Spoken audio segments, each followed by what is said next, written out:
This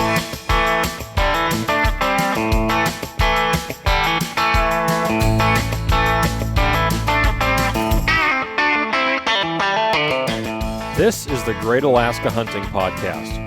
I'm Dalton Gray. And I'm Ryan Humphreys. Broadcasting from our hometown of Fairbanks, Alaska. Thanks for listening and enjoy the show.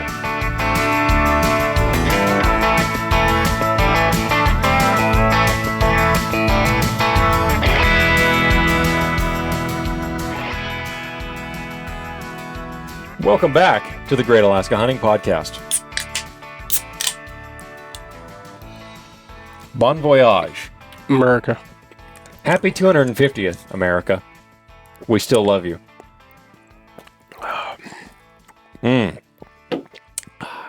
All right, well, this is an mostly audio podcast. So people are going to think that it's just ASMR. That's right. What it's called, right? Right, yeah. Right. Well, it is not. If you thought that was, you came to the wrong podcast. I'm back. He is back. I am so back. I am warm. He's back again. Yeah. I see where you're headed there. I'll go ahead and divert us from going down that. As you can see, Mo and I are back at it. At the beginning of this episode, we're going to just quickly go over some current events, what we've been up to, and then we're going to get into an interesting topic that I haven't quite decided the exact title that we're going to run for this one yet, but the title is going to be more indicative of the main topic of this episode. Something titillating, though, for sure. Yes. Yeah. Most certainly. So, clickbaity, but not because it's real. Yeah. This airs still in June, though, right? Yeah. Just a few days. Oh, that's right. Yeah. So we're not quite to the Independence Day celebrations yet. No, we're a couple weeks out. But the next one will be a lot closer. Mm-hmm. So I returned from the field of guiding. I would say the field of dreams, but perhaps the field of... Broken dreams? The field of heartbreaks. But I see what you did there. Sea of heartbreaks. And that's 2 for this episode already. Yeah. For you. So for those of you keeping count, for those of you that don't understand, we'll just let that one go once again. All right. But, yeah, went out spring brown bear guiding. It was cold. It was wet. And did I mention it was cold? Yeah? What kind of temperatures are we talking? Mid-30s at night. So a 30-degree bag is probably all you needed? Definitely not. No, I actually brought my 0-degree down bag this spring. And it worked quite nicely. I was very glad that I brought a 0 and not a 15 even. And the 0 that I have right now that I'm still using is my Stone Glacier 0-degree. I think they call that one the Chilkoot. Something like that. They have a lot of names that start with a CH. Do they? I don't know. It's Stone Glacier? The Chilkoot, what's the hoodie they have? The Helio. Oh, there's the Helio. What's the... Yeah, I don't know, man. It sounded good when I said it. Okay. You swung and you missed on that one. Anyway, so I brought a 0-degree bag. I was very happy. I had 2 hunters, and the first fella, super nice guy. Well, both of them were nice guys. I haven't ever had the displeasure of having a not nice guy most of the time. Most of the time. But we hunted hard. Europeans? You know, I haven't personally had a European client. I didn't think so. That's why I said that. Yeah, I don't think I have. Although I know some other outfits that seem to have a lot more European clients. Probably the whole word of mouth networking thing. Yeah. I know one outfit in particular that used to have, anyway, a lot of German clientele. Anyway, so the first hunt, spent a lot of time glassing. It was very cold. The bears weren't staying in their normal spot long enough to even get on. We did see a couple of decent bears. One of them was really nice, but he was only out in the open in a stalkable position for about, I don't know, maybe 10 minutes. And he was a good ways off. So as we moved in on him and tried to close the gap, he was already headed for the trees. And we got to about 300 yards right as he was going out of sight. So that was just a tough hunt. weather was very, very bad. We did lose a couple of days, not necessarily to bad wind. We did have some bad windy days, but the days that we actually lost to weather was because it was fog down to the water line. So we couldn't even see to hunt in our spot. So it was tough conditions, but that's hunting. That is just how it goes sometimes. And the second hunter that I had, we had our chance on day 1 or day 2 on a beautiful 9.5 foot bear. We got into shooting range, perfect scenario. And, guns were loaded and ready to go, and took a look at it. And to make a long story short, he decided that he wanted to wait, which I said, okay, that's what you want to do. We can do that. But if you'd shoot this bear a week and a half from now, I'd shoot it right now. And he decided to not do that. So we watched him walk out of our lives forever. And then we proceeded to spend the next, 11 or 12 days, whatever we had left, Week and a half.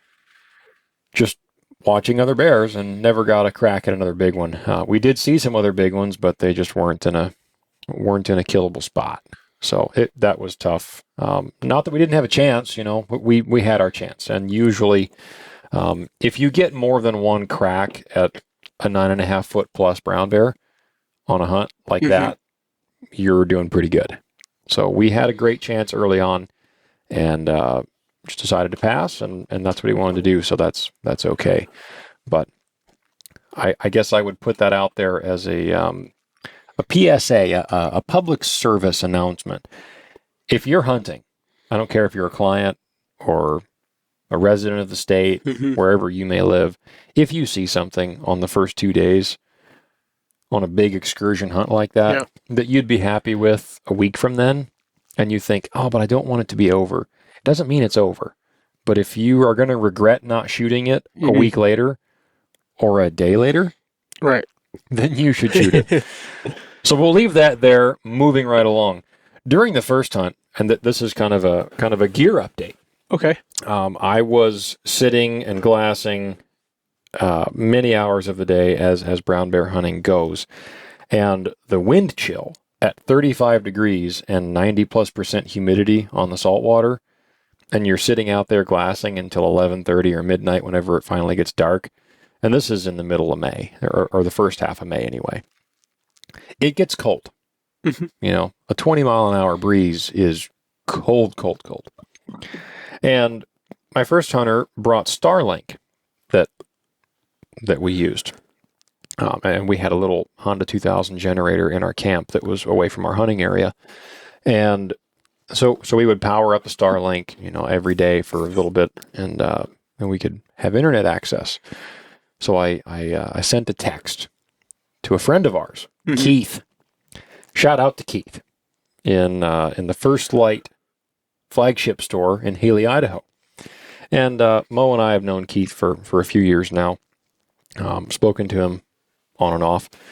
And so I texted Keith and I said, hey, I went on First Light's website, and I was going to order the Coulter parka. What do you think about it?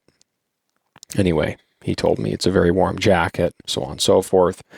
I ended up getting one, and Keith facilitated that while I was in the field and helped me out with that. And we talked about its different advantages and how it would be good for up here. It is in the outlet right now. I got it here just a couple days ago. The thing is sweet. It's a very, very nice looking coat. Yeah.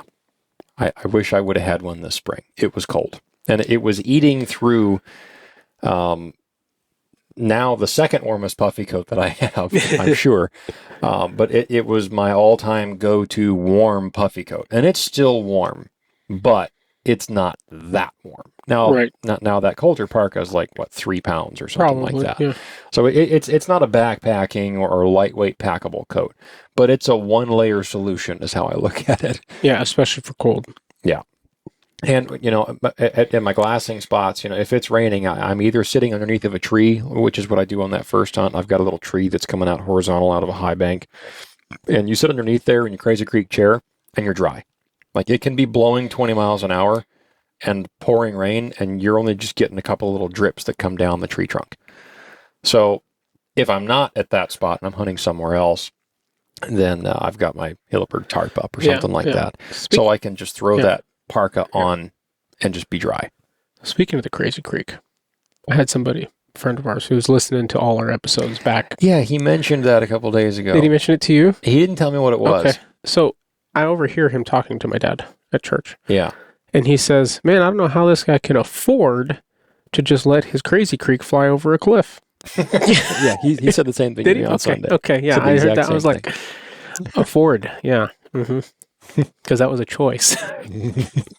Anyway, go back and listen to the episode. I don't remember which one it is. I think he's on 20-something, so somewhere around there. Okay. But yeah, I lost my Crazy Creek over a cliff. That was a very sad day. I think that pretty much wraps up your season. Yeah, pretty much wraps that up. A lot, very eventful. Yep. I thought about that for a little while, letting that 9.5-foot bear go. And I thought, man, it's kind of a bummer. Obviously, you want the client to be happy with what they're going to shoot. The first guy that I had, even though he didn't get a bear, and we didn't even have a chance that good. If we would have had that bear at that distance, that bear would have been dead and on salt. We would have shot that bear 6 ways till Sunday. And I'll show you some pictures of it. It's a very nice bear. Anyway, but that first guy, we didn't have a chance like that. We didn't get a good opportunity like I did on the second hunt. And that was just really due to weather. We saw fewer bears than we should have. We were all of us guides were still seeing bears come off the mountain out of dens. You mentioned that. In like July 3rd, July 4th, July 5th. It was crazy. Green up happened in the beginning of June. Did I just say July? You said July, yeah, June. Okay, sorry, I just said July. Yeah, I didn't. But yeah, so, first week of June, it finally greened up.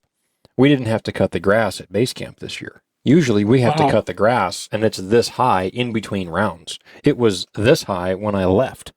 So it's at least 2 to 3 weeks behind. We were here green too, up definitely. wise, right? Yeah. Which will play into what we're about to talk about.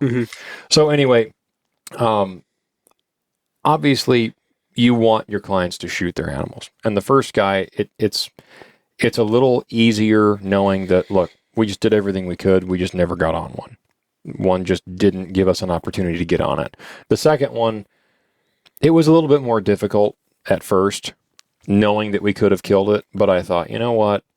We talk about this all the time. It's not just about killing the animal. And we did everything but shoot that bear. That bear was dead if we wanted him dead. So it's not like it was an unsuccessful without opportunity. We had a chance on a really nice brown bear. And it was not my decision to not shoot it, obviously. But, if that's what the hunter wants to do, then that's what the hunter wants to do. And at the end of the day, it's his or her hunt. Yeah, I've always looked at a hunt as being not always. I look at hunts now and for the past while as being successful if I've had the opportunity to shoot an animal. Right. Or if I've even sometimes, depending on the hunt, if it's a sheep hunt and you see sheep and you're hiking in somewhere, that's pretty much a successful sheep hunt. Like you got in, you looked at sheep, and especially if you don't see any other hunters while you're doing it. Right. Yeah, even if you see a legal ram. Oh, yeah, for sure. That you don't want to shoot because it's not big enough, and guys come home like, yeah, I didn't get anything. It was a bust. Right. Well, no, it wasn't a bust. You just chose not to shoot that ram. Yeah. Man, if I looked at that as a bust. Oh, man. I've wasted how many trips into the mountains now? Yeah. Several. Yeah. Which my boss and I had a work trip near his tag area. We went down into there yesterday afternoon. Saw about a dozen sheep. So you drove down there for a look? Yes. Yeah, we drove down to someone we know that has a cabin in that unit. We went in there and checked it out and pulled a trail camera and looked at a few things, but moose trails and stuff like that. But then we drove through that part of the road and looked around, looked at our access points, and looked at our spot again, mapped out our plan. Yep. Anyway, sorry to derail that, but it kind of got me excited, which we need to talk about tripods after we're done with this podcast, because I don't want to carry my big heavy one in there again this year. You can borrow my Peak 44. No, I think I'll just buy a different one myself. Yeah, I can't blame you. Yeah, we'll just leave that sleeping dog lie. I don't want to be too bashing, but that is not going to bash it. It's not the tripod for me. No. We're using it right now. I know. Yeah. And it works great for this. It's amazing for this. And if I had to carry a lightweight camera tripod... Yeah, not a problem. Not a problem. Not a problem. But I'm really thinking I'm going to get the Asiac. The one I have, or the other option? I'm going to get the Asiac. I think it's the backcountry. Yeah. Yeah, I'm going to get that one. With their head? No. Because they have a lightweight head now. I know. I don't think I like it as much as the looks of the Tricer. The Tricer or the... what's that other company? The Nighthawk? And the Tricer is lighter. The head is. No, not Nighthawk. Who makes... Nighthawk? No, it's they make the ball... The Ranger... Ridge Ranger ball head one. That's both a panning and Weiser? A ball head. Yeah, by Weiser. Yeah. Yes. I saw that one. Yeah. No, I don't think I want to do that. I did just watch the video on that one, though. It does look nice. But I think just for simplicity's sake, I'm just going to go with the Tricer because it's 4 ounces. The head is? Yeah. Oh, yeah, it's 4.5. Okay. You get the idea. It's the lightest one in its category, and I've seen and used yours. I like it. I'm going to stick with it. Yeah. It's simple. I'm just going to go with that. So, but we need to talk about when you're going to go so that if I decide I just want to borrow one. Can't blame you on that one. Yeah. Yeah, and I might do the same thing for you with something else. Shelter? Yeah. Okay. I don't know, because I have a new tent that I bought, but if I can save a pound, yeah. But I like a bigger tent's nice too. Yeah. Well, I think my 1-man weighs as much as your 2-man does. It weighs a pound less, I think. The 2-man weighs 7? 6. That's what the Solo weighs, isn't it? The black label is 6. The red label is a little bit less. Yeah, it's like 5.5. I don't know. That's close enough. By the time you jam all the stakes in there and the guy lines. Well, I carry the same amount of stakes no matter what I'm doing. Yeah, I carry here's something that'll make a lightweight guy twitch. I usually carry at least 24 stakes. Whoa. Well, I carry 10 stakes and I carry tarp stakes. So maybe I carry 10 with my tarp, I think is what it is. Wow. So like 20 something stakes, because I've got my tent stakes, so I can set my tent up, and if I leave it, I've got my tarp with plenty of stakes to shelter it if I need to. Okay. Well, there you have it. Anyway, we should probably move on from that. Sorry to derail it. It's all right. So I got home, and my wife and I went out to the bear baits, and we got the same treatment that it seems like a lot of guys in our area are getting that you and I hunt. One of them was a complete bust. The other one is just very minimal activity. So we'll just leave it at that, I guess. And so we had some time in the evening after we went in and checked them, and they hadn't been out that long. But that was the first trip ever that I've gone on to those baits where I haven't just been chasing bears off a bit. So. Yeah. So we went around and did some scouting in a new spot that I want to set up a new bait. And so you and I are going to do that when we go out here in a couple of days, but at least from this recording. But, found some black bear scat at that new spot. And it doesn't seem to be anybody else in that zip code. So I think we'll be in for something. It's going to be a ground sit, at least for this season, if there's something on it in a week. But, it should be a fun spot. I've looked at hunting there for years. And there's nobody around there. So I think it should be pretty good. So it has all of the elements to shape it up to be a really, really good spot. So I'll be curious to see how that goes. So anyway, with bear baiting, it does seem like it's been a pretty slow year, at least, like I said, in the area that we are at. It has been for me. When I got home the next day, because we got home late, we were out marching around in the woods late that night. So when we got home, the next morning, I texted a few guys that I know that bait within within 50 miles, let's say, of that area, just kind of in that region of the state. And I asked them, how's it been going for you guys? And they all said the same thing. Every single one of them. One of them said, I've been baiting there for over 15 years, and I just got bears a week ago. And I've had my bait out since the middle of May. And he said, I've never had anything like this happen. And he said, even now, I only have a couple of them there. Like, for the most part, they're not staying yet, and they're just moving through, and they're hardly even eating. So it makes me wonder, because when I got home, it was warm, but, my wife was saying, when she got me at the airport, she said, this is the first really warm day that we've had.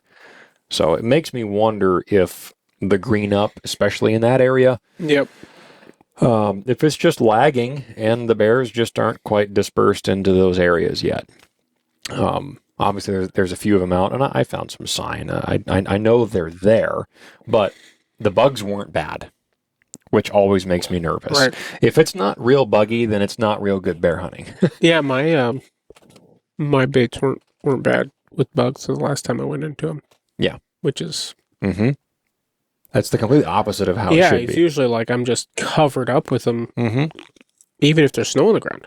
Yep. Even if there's still some snow on the ground under the trees, I get in there and it's like I am just... You can't breathe. I was standing next to a mud puddle on the side of the road taking a leak, and I didn't even have my thermocell on. I have not turned my thermocell on yet this year. And I wasn't even bothered by it. I just stood there and kind of looked around after I was done, and I'm like, and then it hit me. There's no bugs. Like, hardly any. So, yeah, that doesn't... Right. That's not a great sign. So hopefully after this last week, when we go back out, hopefully it's going to be horrible bugs and just having to swat bears off of our tails like flies. And we have to notch a few tags, which would be awesome. Have to phone in a friend to come shoot another bear. I wish they would increase that area to 2 grizzly bears. That'd be nice. Be awesome. Oh, yeah, and when I went back in there, the bait that we shot that grizzly bear last year, guess how many trees didn't have grizzly bear hair on them around that bait? 2. I couldn't find any. Yeah. There's a hole where the bait was. It's like this deep. The dead tree, the barricade, is like torn apart and sunken down in the mud. Like they just tore it apart. We had to add more brush behind it to actually make it a barricade again. Something they'd have to step over. Yeah. Man. Yeah. They destroyed that place last year. Like, long after we cleaned up, those bears were just hanging around, and they were just digging up the dirt. Yeah, which is crazy that they're not back yet. I mean, all around the bait. Yeah. I mean, they should be back whether there's bait there or not. Yeah, exactly. So anyway, I'm sure when we check it again, we'll have a different result. At least I hope. If there's not anything there, or hardly anything there, I'm going to be pretty disappointed. Yeah. Might be time to go do a spot and that's how stop I hunt. felt every week I go out to check my baits, and I get there, and it's like a little bit of hope up because something seems different, or I don't think that tree was knocked over before. Maybe I put some scent on it, and then you get to the bait, and there's a little like hole in the bait where rabbit's been eating. Yeah. Yeah. Which I would shoot a rabbit, but I did get a hold of some beavers today. Good. So that should change the outlook. They like those. I would shoot a rabbit. It's just not worth it. Rabbit baiting is not what I'm into. Putting way too much work into this for that. Oh, boy. Yeah. So, anyway, I think that pretty much catches us up on the spring ordeal. Okay. You wide awake now? No. It's been a long few weeks, man. Yeah. Well, there's a topic that has surfaced within the industry. And outside of the industry, I would say. Outside of the industry. Took the internet by storm for a day, which is a lot. That's these about days. the extent of the news cycle anymore. Yeah. But it was an older video, apparently. It wasn't an extremely recent thing, I don't believe. But it involves a prominent individual in the hunting industry. We're not going to say the name. I mean, it's not like it wasn't all over. Okay. Yeah, all right. we are. Okay. You've got a plan. I'll let you. Aaron Snyder, who most people would know from his days at Kafaru, where he was. I don't know what his role was there, if he was a part owner or CEO or a product designer. I don't know all the details of that. Right. To be honest with you, I don't really care. That's irrelevant. But what I do know is that he was kind of the guy that people knew as the Kifaru guy. Right. And he had a lot to do with building that company to what it is. And Kifaru is known for building packs and backcountry hunting type equipment. And he parted ways with Kifaru. I don't know if they moved on from him or vice versa, but about a year, maybe 2 years ago, I believe it was, he left Kifaru either way and joined up and was employed by Born Primitive. And Born Primitive is they manufacture apparel, and they got mostly clothing stuff. Relatively new, ish, probably within the last handful of years, at least that I knew about them. New enough to be known in the industry, that the name has recognition. Yes. Yeah. But for the most part, they've been making apparel. Aaron had just released a teaser video on Instagram about a new pack that he had designed and Born Primitive was going to start selling. Okay. I think it was supposed to hit the market sometime this fall. And this was just days before this debacle occurred. And to be honest with you, when I saw Born Primitive's statement pop up on their feed, I was shocked and confused. I thought, but he just posted a video like this has been his project baby, because he's a pack guy. Think it was when you first saw that then? Well, what came to mind? So Born Primitive post included verbiage along the lines of, "We do not agree with the contents of the video showing Aaron Snyder, blah, blah, blah, blah. Because of this, Aaron Snyder is no longer employed or an employee of, right. or no longer works for Born Primitive." However they did that. Yeah. So that's what I mean. So however it was worded. But to answer your question, when I read that, I thought, I'm kind of a sports guy as far as hockey goes. Okay. But I see enough sports headlines about other stuff that I don't even read. But, a football player or a basketball player or a baseball player, when that kind of statement gets made in the sports industry, it's usually drug, alcohol, or deviancy, physical abuse of like a spouse or girlfriend or child, or they got in a bar fight and they, beat the crap out of somebody, or, did something illegal. They got a DUI, whatever. They went public for the wrong reason. And not went public. They got attention for the wrong reason, right? And that attention expresses a difference in ethics or morality to what that team or organization wants to represent. Right? Or maybe they just want to stay somewhat politically correct, and so you got to fire the guy. Right. Which happens. But so that was where my mind first went. I thought, what did he do? I thought, DUI. Did he beat up his wife or girlfriend? I don't know his relationship status. Right. I really don't know that much about the guy to begin with. Period. But I know that he's always kind of been a polarizing figure in the industry. He's a very hard-nosed type guy. He's a very no frills, no fancy, straight to the point, black and white. Very much an alpha type personality, and he's very good at what he does. There's no arguing that fact. But it didn't take me long, and I started to realize what had actually happened, and I found the video. If you care enough about the topic to research it yourself, it's not hard to find. Yeah, we would play the video, but that just takes a lot of extra time and work in editing, and so we're not going to do that. And I don't really honestly feel like it's necessary. It's out there. If you want to look it up, just Google search Aaron Snyder Coyote video. It will be the top of the search recommendation. Probably don't even have to put a Coyote video part in right now. It will auto-suggest Coyote. Yep. I guarantee it. It's been on, like national level news feeds. So the incident that happened, I will describe it. The video shows Aaron Snyder, someone else was filming. It shows Aaron running up to a coyote from behind. and the coyote was, attempting to hobble off. It looked like it was obviously previously injured or wounded, whatever. And he reached up. It was going underneath of a tree or something. He reached up and he grabbed it and he flung it out, back out into an open grassy spot. And there was some snow on the ground. Grabbed it by its rear end before it could spin around and bite him, and he flung it. Now, Aaron Snyder is not a small guy. He's a pretty big dude. So, it'd be nothing for him to just yard a coyote. Very similar to if I did it, yeah. Sure. We can tell ourselves that. And he chucks it back behind him, and then he turns around, and the coyote starts to try to hobble off that way. And it's not going very fast. It's obviously hurting or wounded, whatever the case may be. I don't really even know. And he runs up behind it, and the thing turns, and he just kind of running kicks it in the side of the head, and you can hear it. Yeah. And it knocks the coyote over. And then it's laying there kind of stunned. He walks over to it.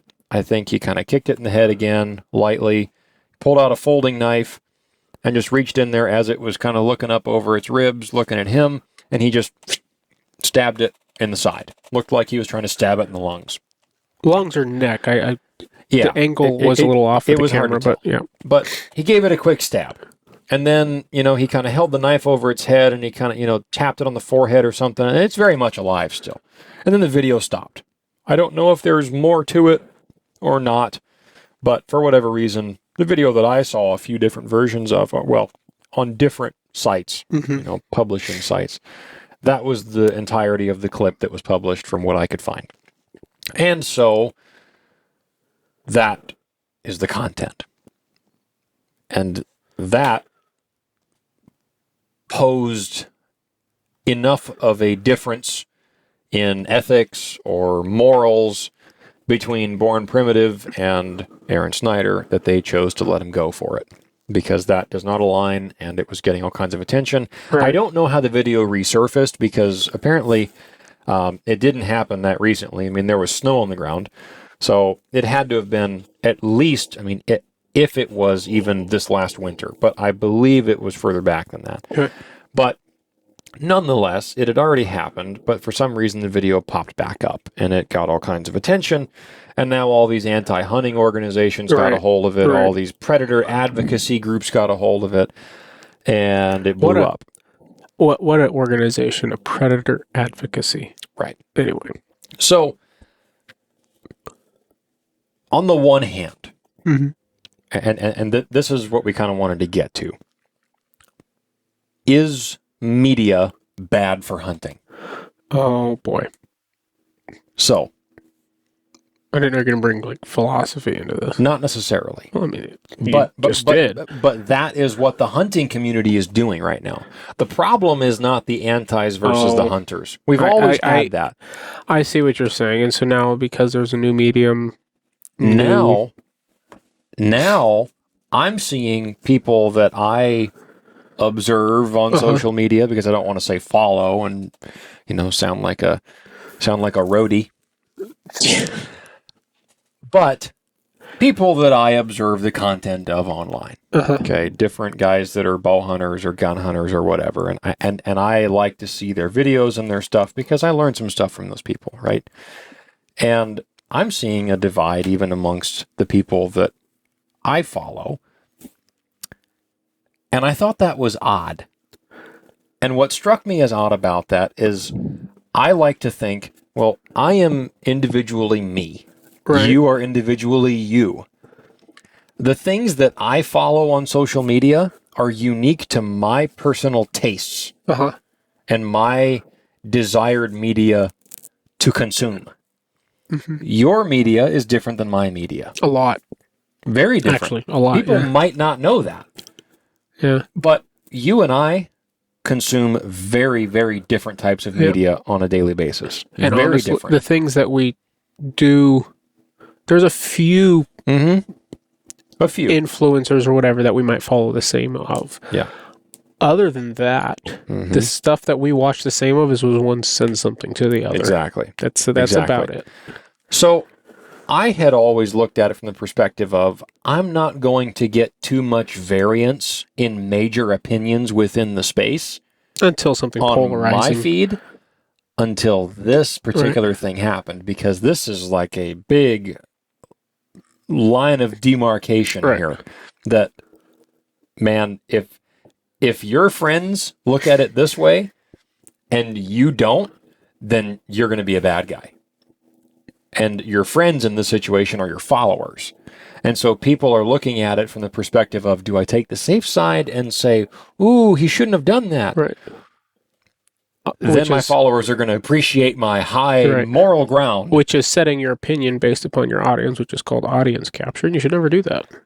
Or do you come out and say, Born Primitive was wrong, and Aaron Snyder, blah, blah, blah, and defend the hunter defend the hunter at all costs. Because if we give the antis any ground to on our side to concede to them that they are right about even one thing, even if we wouldn't have liked it to be published, but if we give them any bones, well, then they're going to run with it, right? It's the classic, give them an inch, they'll take a mile. So it's odd. I found it odd that people within the hunting industry that I respect, at least from a superficial stance that I know of on the internet, that they were so polarized on the subject. And so I wanted to talk about it because I think it's important to understand that there is context to everything that happens on the planet. Yeah. There's always context. And a 30-second video doesn't give you context. I was able to find out a little bit more about the situation. Not much, but a little bit that was certainly not in these predator advocacy groups articles, definitely which not, yeah. I read a few of, just to see how bad we were losing this fight, which, by the way, we are losing. This is going to be a problem. This has already sparked more conversation. This surfaced during a time where Colorado is trying to completely do away with the hunting, trapping, or killing of any fur bearers. Yeah. And where Oregon is pushing for legislation to do away with hunting and animal harm altogether, to the extent that farmers couldn't even perform daily tasks. I don't think that's going to pass. But you understand that's the underlying sentiment. That's the ultimate goal. Well, right? we're living in an increasingly polarized country, and one side thinks one way, the other side thinks the other way. But one of the most bipartisan issues is hunting. Yeah, it should be. Right? We were watching a hunting video right before the show. Yep. We try not to talk too much about the topics that we're going to talk about on the show to keep it organic and real. And anyhow, and we were watching that show, and I made a comment about that guy's probably kind of a liberal. And I think he is. Yeah. But he has some liberal tendencies. Still a big time hunter. Yeah. And he's still done more good than what anybody could say bad. And if anything, bad, what I really appreciate about him is there's the liberal tendencies that you notice, but I don't know how he's voted. And never talks about it. And even if he did, I think he would mention it in such a way that it wouldn't offend me. And I don't mean that to sound like I don't want, like a pansy. Yeah, it's more, I don't want to tune into a hunting podcast and hear somebody's spouting off about their politics. Now, if I tune into a hunting podcast and somebody mentions they voted for so-and-so because of such and such, that doesn't bother me. No. Even if I think they're wrong. Yeah. But it's when you're just making an argument that I'm a bad person for voting for somebody you didn't like. I don't like that. Right. Nobody does. But anyhow, but it's extremely, extremely bipartisan. Now, last episode, I talked about bear baiting. Yeah. In depth, not really about the actual act of bear baiting, but more the politics of it. Right. And the philosophical everything of it. But anyhow, and that's something that's more polarizing than hunting in general. There's a lot of hunters who have never bear baited for the most part, who don't like bear baiting because it's a bad look. It's a very similar thing. A lot of hunters who have never bear baited don't like bear baiting because they think it makes the hunting community look bad. Right. And it's the same with predator hunting. Right. And I don't understand the worship for predators. Right. Which is what it's akin to. Yeah. Right? To where we worship. Wolves are number one. Bears are probably number two, and cats are number three. Coyotes are pretty far down the list, to be honest, but most people don't care about coyotes, especially when they start eating foo-foo in the backyard, which has happened in communities where they have outlawed hunting. So far, there's a community in California, it might be around LA somewhere, I don't know for sure, but where, I don't know the exact place, I did at one point, they outlawed deer hunting, and the deer were now in people's backyards. Well, people liked that, right? Because they stopped being as afraid of people. Yeah. But what followed the deer? The coyotes. The coyotes. And what happens when you have coyotes in your backyard? They eat your dogs. They eat your dogs and cats. Yeah, exactly. And that's what happened. You know? Now all of a sudden people weren't so against the, I don't know if they've reopened hunting there or not, but now all of a sudden that's the consequences of it. Yeah. We live in one of the most, where we live is one of surrounding areas, one of the most densely populated areas for bears in the world. And how many times do you hear about seeing a bear in public? Around here? Yeah. Oh, probably twice a summer. Maybe. Yeah. Usually it's on the main road out here. Yeah. And if you have one that wanders in for very long, it's getting into somebody's garbage or something, somebody kills it. Oh, yeah. People go looking for it. I've gone looking for them, driving through an area. Oh, gotta make sure I got the bow with me today. Yep. Absolutely. But they're not a problem. And I didn't even talk about this last week, but one of the arguments against bear baiting is, they make bears attracted to garbage, which is nonsense. Actually, no, bears are now scared of humans because they associate you with death. Anyhow, so I bring that up to say that that bear hunting, bear baiting, has kept bears out of the community.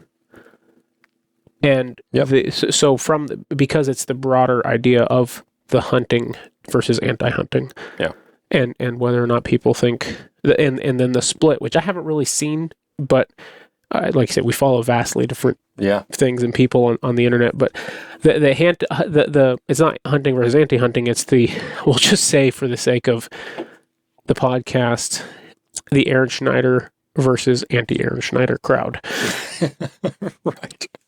Right. And nothing to do with anything from his past, just this one particular instance. Which is a great segue to get back into this. Right.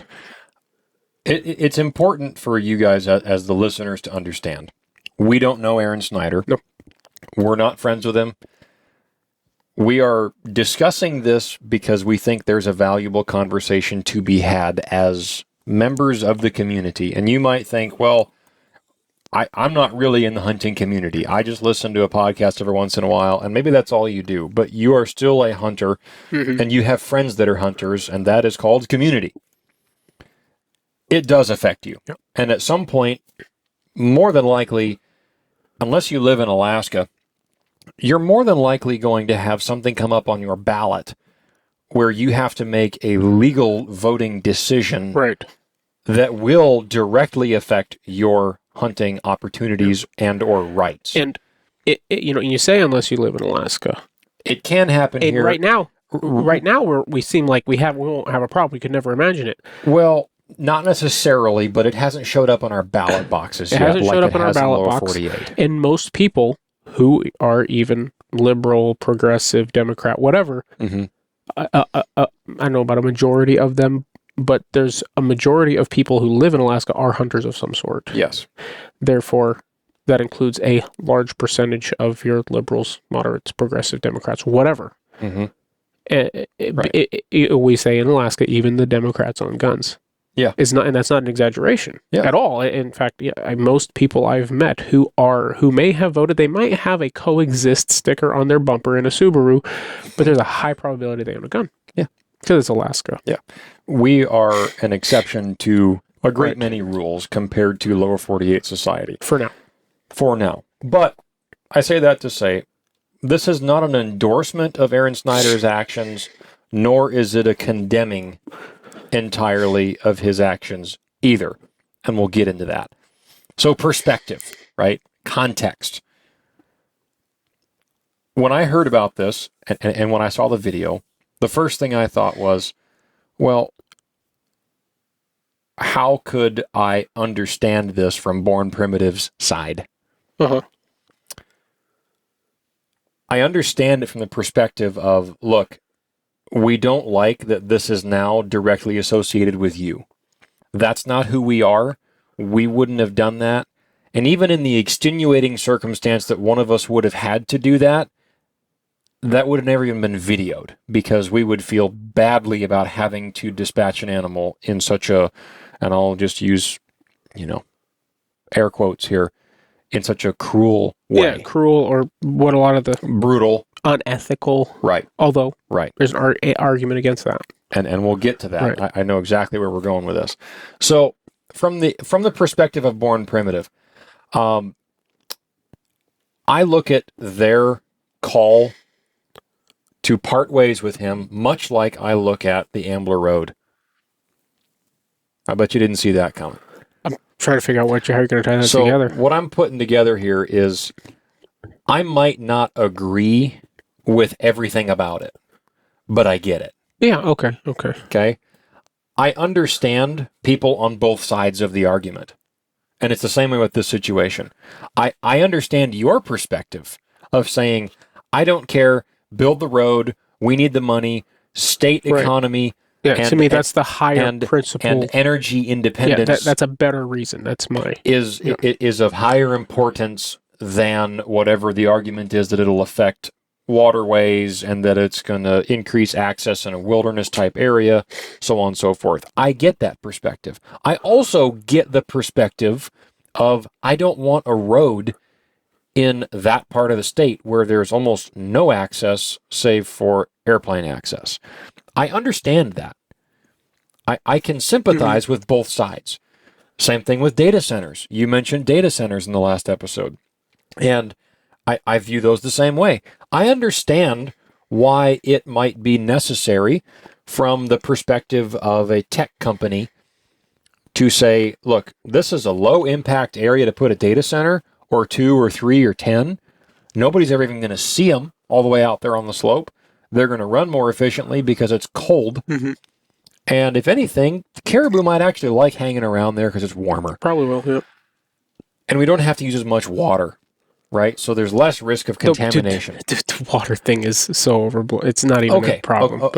But let's not even get into that now. Sorry. But you understand my point. Mm-hmm. So you can make the argument of I don't care, build them anyway. Let's go for it. It's not going to have any effect on us. I can also understand why someone would say, no, I don't want to get in a Super Cub and fly out and go on some hunting trip.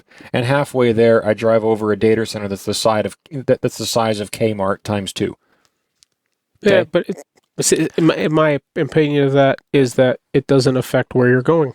It doesn't affect what you're doing. It affects your perception of it, but your perception, but it's just your perception. The actual thing has not changed. But I understand both sides.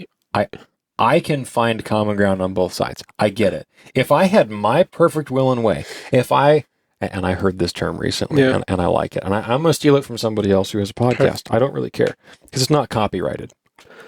If I was emperor of the world, you like that one? I heard it before. If I had the ability to just wave a magic hand and say, I want to do away with XYZ, and it had to do with modern society, I would love to do away with the need for data centers.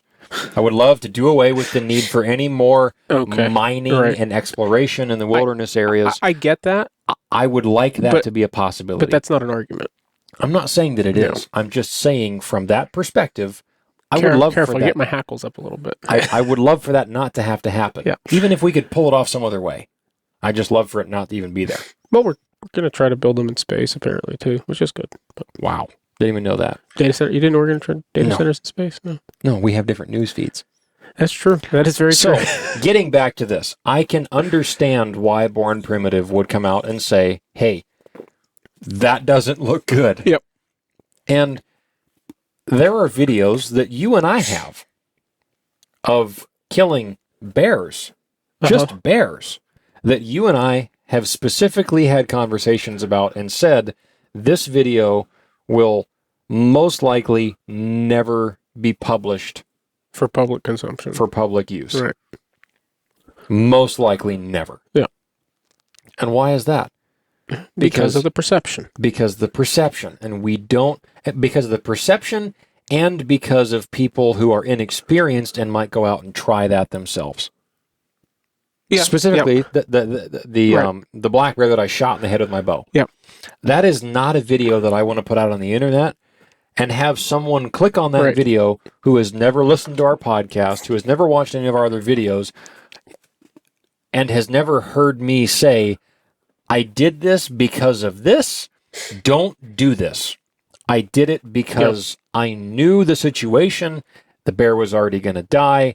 This was the scenario. This was the site. This was the distance. This was the history with this bear. This is why I decided to take a risk and try to just drop him there. Right. Any random viewer could just watch that clip and see, oh, you can shoot a black bear in the head with a bow. I'm going to try that. And then we're going to have a bunch of one-eared black bears walking around. Or you cut their gums open, or, you poke an eye out, and any number of less than desirable outcomes. So we don't want to poorly influence inexperienced people, right? Without proper teaching and context. There's other things we've videoed and other examples, other animals too, with things that have happened. Never a coyote in that way. Although, from Born Primitive's perspective, from a company, right now, let's just stick with the Born Primitive perspective. Yeah. We'll switch to the other side here in a little bit. From the company's perspective, Born Primitive is not as far as I know, they're not a nonprofit. No. Which I don't really like the nonprofit model for most things anyhow. No, they're not. They're a for-profit company. Their goal is to make money, and their goal is to make money in a industry where there's room. And there's only a few big companies really in the hunting industry, and so from a profit perspective, they made the right decision 10 times out of 10, because nobody will not buy Born Primitive, or the percentage is extremely small who will not buy Born Primitive because they fired Aaron Snyder. But there's a lot of people who may have never purchased from them again, or even looked their direction again if they kept him on. Right. Now, it's the same perspective that you and I hold about allowing foul language on our podcast. Similar, yeah. Aside from having our personal beliefs surrounding the subject, when we have a guest on, we tell them, kids listen to the show. Yeah. We keep it kid friendly, and let's keep it clean. And I don't like listening to stuff that's full of foul language either. Like it's a world we live in, but man. And we've had that conversation before, and other people have mentioned, well, I know that guy, and he doesn't talk like that. Right? Why didn't he say all these things? And we've said before, look, you can talk however you want outside of this, but if we allow that, and if we talked that way, we would lose people that would otherwise listen. Yeah. We're not going to lose listeners by not allowing foul language. Keeping the show clean is not a detriment to us. Right. You might disagree with it. I don't care. Get your own podcast. Okay? Right. It's pretty easy. That's my perspective. No, this is really hard. You shouldn't try it. Do it yourself if you have a better idea. Yeah. We're not saying that we're the best at it, because we're not. But this is the way that we do it. And to me, a podcast is an expression of people. Ooh. Or it's an expression.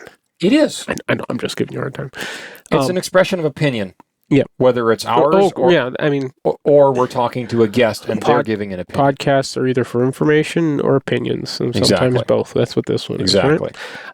So for Born Primitive, for the one perspective of purely monetary, purely business, purely here and now, that you gotta part ways. Yeah. And they may even come out with a new pack that he designed, not have his name on it. Yeah. I mean, that would be the smart thing to do. Keep paying him behind because the pack that I saw in his video actually looked pretty nice, and I thought, wow, there's a lot of new packs coming out. There's some interesting design features. A lot of people are taking what Initial Ascent started with and running with it, and doing their own, and doing something similar. Nobody's really copied them. But well, Kafaru has a frame very similar to it. Okay, yeah. But a lot of companies are coming out with stuff that's similar. It's the same idea, or and it's that's what And I've also heard the argument that there are other companies that did a similar thing before them. You're always going to have somebody that said, I did that first and they stole it from me. Whatever. They're the first one that's done it as well as they did. Kuyu has a new pack coming out relatively soon.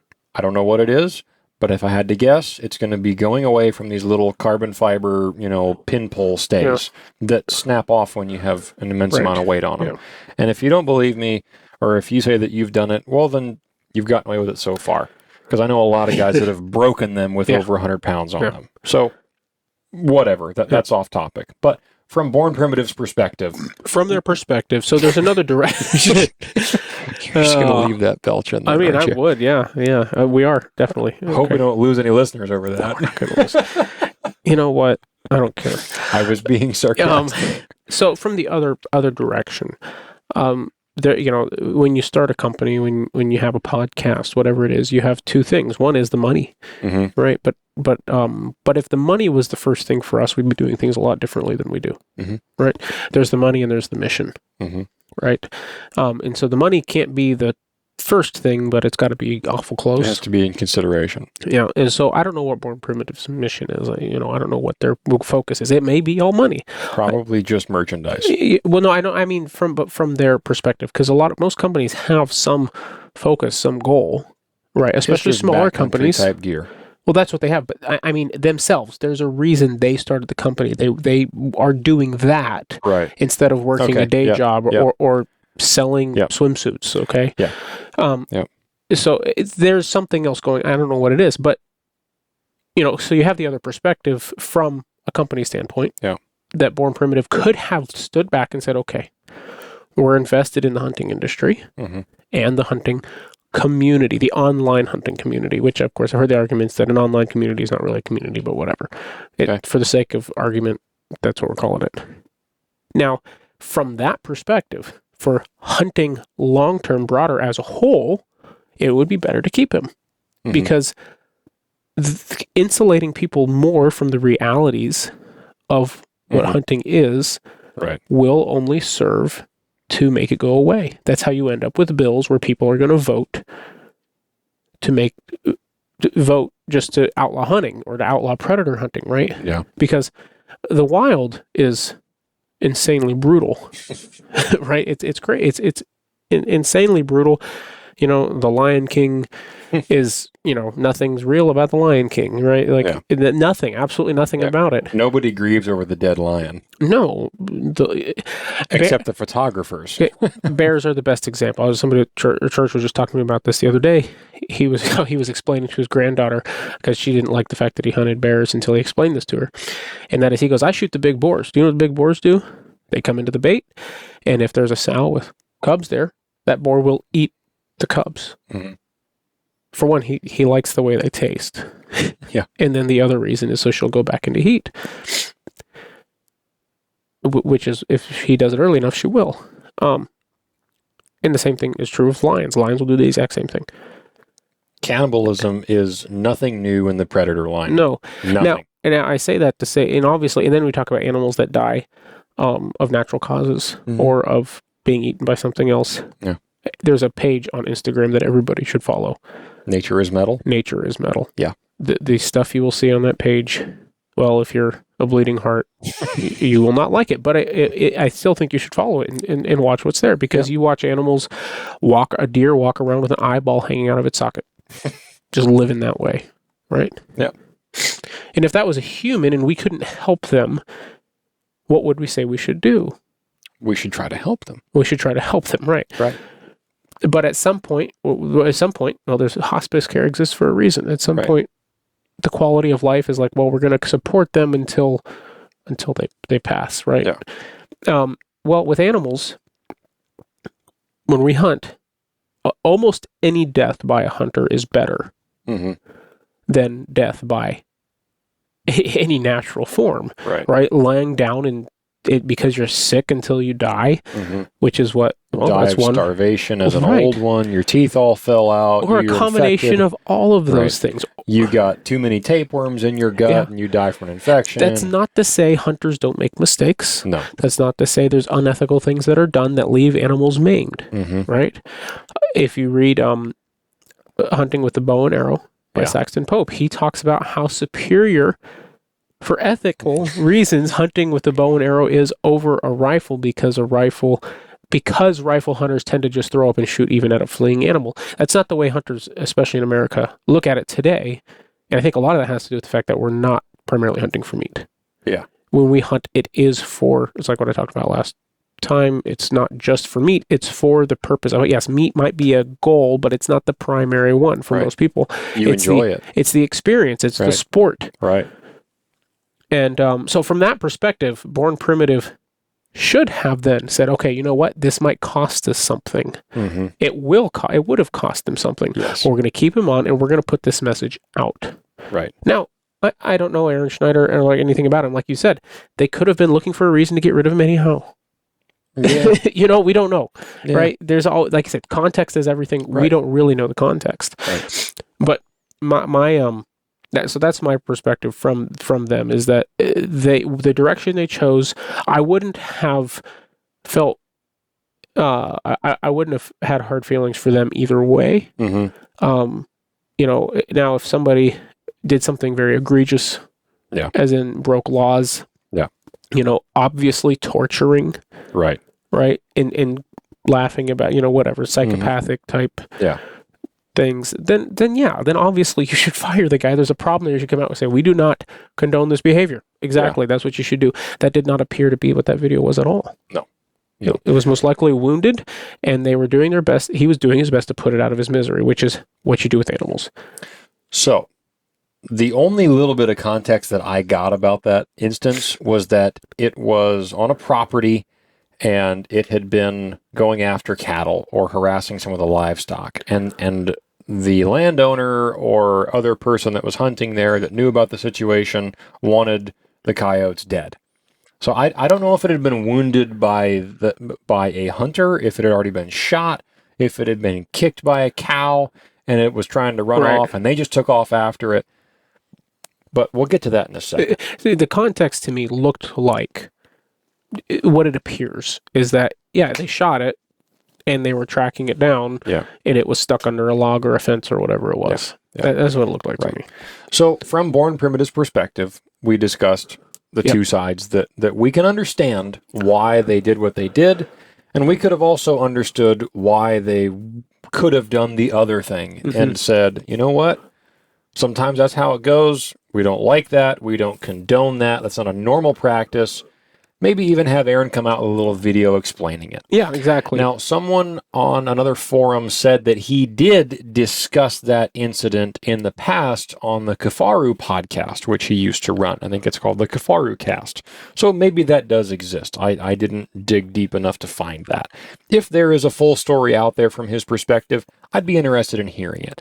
The reality is, we're here now, and none of the antis are going to listen to that podcast for context. Or this one.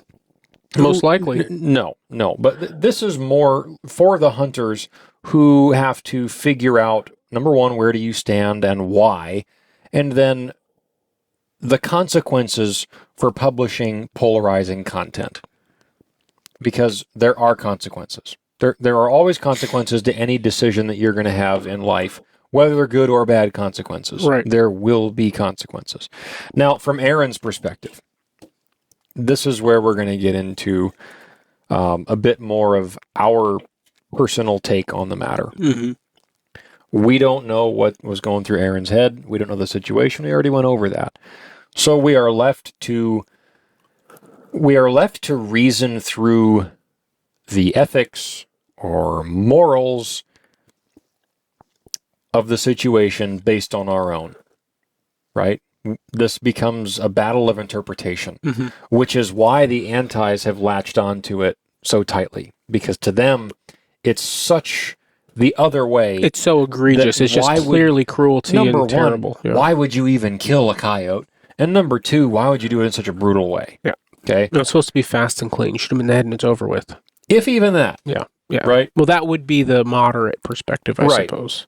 So from our perspective, in this scenario, this would be a good example. If we took your dad, and this is a question that I'm just going to ask you. and you just answer first thing that comes to your mind, because I think I already know what you're going to say. If we strapped a GoPro camera to your dad's forehead and said, Jeff, go ahead and go run your trap line, and he went out and ran his trap line, and if we were watching the footage and we observed your dad getting off the sled, and he looks over and he sees a fox in a trap, in a leg hold, and he didn't bring a 22 with him this time, which isn't what he would use regularly anyway. But nonetheless, a lot of trappers will carry like a 22 pistol or something like that. For dispatch, yeah. Right, to dispatch. But let's say that your dad doesn't have a gun. Let's say that he doesn't have a choke wire on the end of a pole. Yeah. Okay? If we were to watch that video and your dad walks up to this fox, which is alive and well, and, pulling at the trap and hissing at your dad and trying to, he's back at the end of the chain and he's looking at him. If we watched your dad approach that fox and your dad had to kill that fox, how would he do it? He'd probably kick it in the head to stun it and then stab it if that's all he had. You think he would actually stab it? Well, what else would he do? Choke it out? Mm-mm. No? Just probably stand on it. Oh, potentially, yeah. Yeah. You Okay, just yeah. stand on its ribs and you suffocate it. Now, yeah. At first glance, does that sound very cruel, or does it sound nice and a quick, easy death? Well, no. Yeah. That's the short answer. It's not. Is that in an ideal world what we're shooting for? Absolutely not. In an ideal world, your dad would have remembered to bring his gun along. His choke wire, yeah. Or his choke wire, which is what most trappers use. Is a choke wire a very humane way to kill something? You could make an argument either way. Well, my argument is do we hang criminals anymore? Why are we worried about humane when we're talking about animals? Yes. We're not there yet. Yeah, I know. I'm sorry. We're not there yet. We're headed there. Yeah. But let's keep it on cruise control for now. Okay, We're only doing 35 yet. Okay. Do we hang criminals in this country anymore? No, we should. Why? What? Oh, sorry. Just answer with the facts. Sorry. Just answer with the facts. Why? Empathy. Because no. Yeah, that's the truth. Because we don't have the stomach for it. Because people feel like it's cruel and unusual punishment. Empathy. That sentiment is whether you agree with it or not. Yeah. I'm not disagreeing with you. I'm just saying it's the same emotion that the antis use in this scenario. They would say, "Wow, that's just so cruel and unusual."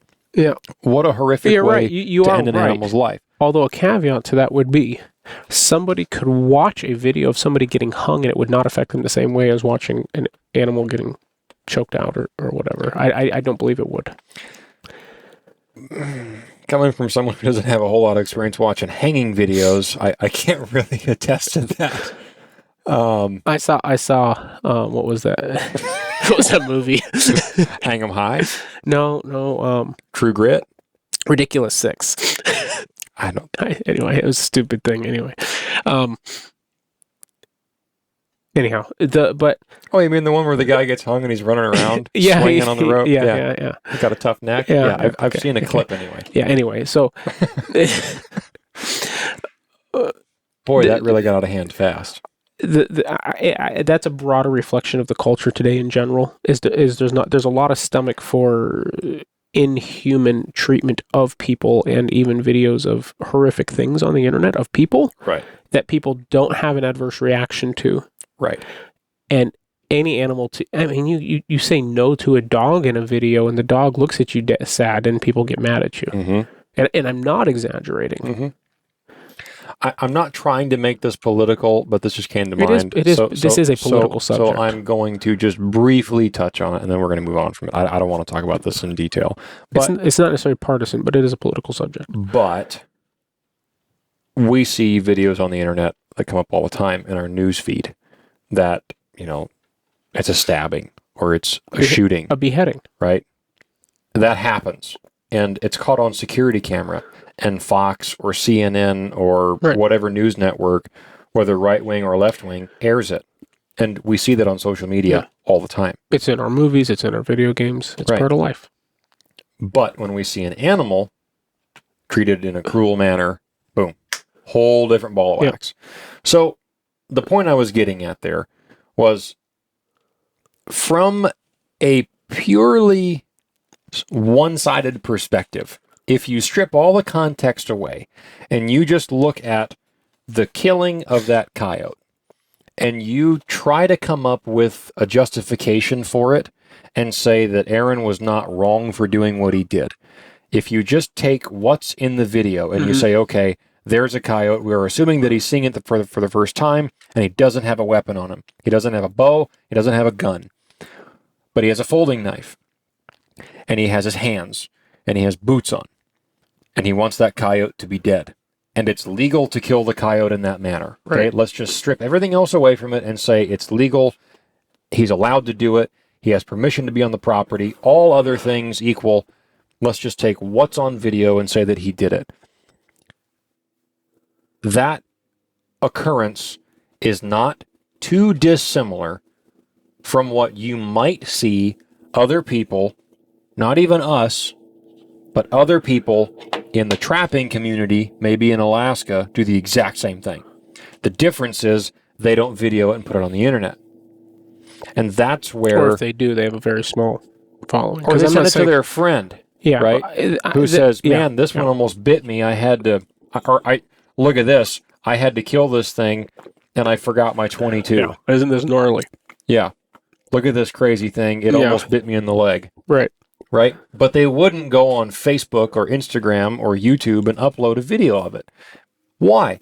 Because they don't want to deal with the backlash. Right. So then there's a perspective, and that's what garners the attention from the other side within the hunting parties that say, well, we don't condone that because that's a bad look. And they're trying to be so on the defensive that they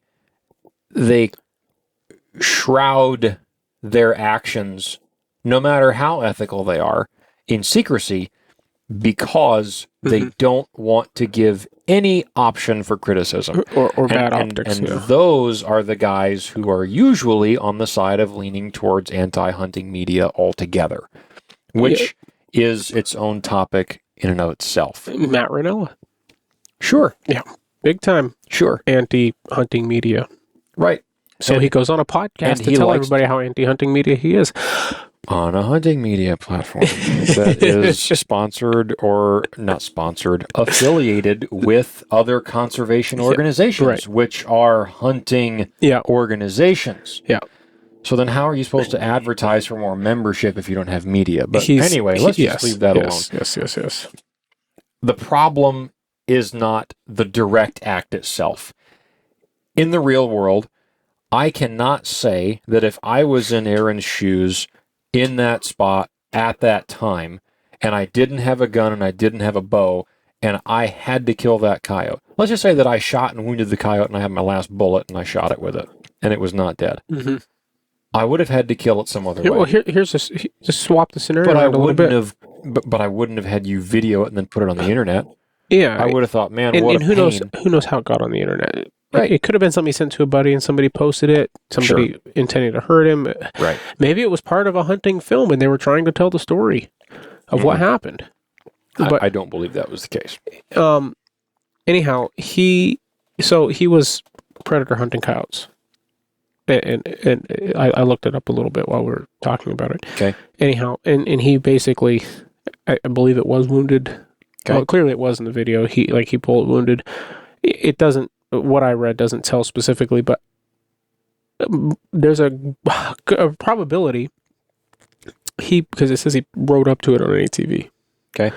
That he saw it, or he saw its butt or its tail, and he didn't realize it was dead. No, it was standing up when he ran up and grabbed it. It In was the already video trying that to get you've away. seen, but when you were on the ATV and you've pulled up and you see that flash of fur, and he jumps off and says, "Oh, there it is!" Right? And then it gets up and tries and then to he hobble jumps away. up, and when he starts running towards it, now it's hobbling away. Now his gun's back there. Right, now right. he's close to the coyote. Exactly. He doesn't know that coyote could run into the bushes and never see it again. Right. So he's got to get rid of it. And now in that perspective, even if the gun's back there, he did exactly the right thing he should have done with what he had. I'm not possibly. Let's just cut to the chase here just for 10 seconds, and then we'll move back to this. Okay. Because I don't want anybody to get the wrong idea about my perspective of it. And you can say whatever you want to say about it. Yeah. My perspective of it is, if I would have been in his shoes, I would have grabbed the coyote, yanked it out of the brush, probably put a foot on it, and then stabbed it and killed it. Uh-huh. And I wouldn't have kicked it around or tapped it on the head with a knife and taunted it. You also don't want to get yourself bit. In that putting manner. A foot on it, if you don't know how alive it is a good way to get yourself bit. Right. But pick up a stick if there's one nearby, or quite simply, right. But rather than risk getting bit, I might have just let it go and run back and tried to get my gun. And if I lost it, I lost it. But then you've left a wounded animal in the wild, which is even far more unethical. I'm just saying this is what I would have done. I'm not saying that's what everybody should do. And you can't make a judgment like that, because you can't look at it and say, "Oh, I would have done this because you weren't there." But I would have tried to kill it some way. Oh, exactly. Even if I didn't have a gun. That's the point. You would have tried to kill it some way. And it wouldn't have been pretty if I didn't have a gun. Right. That's the point I'm trying to get at.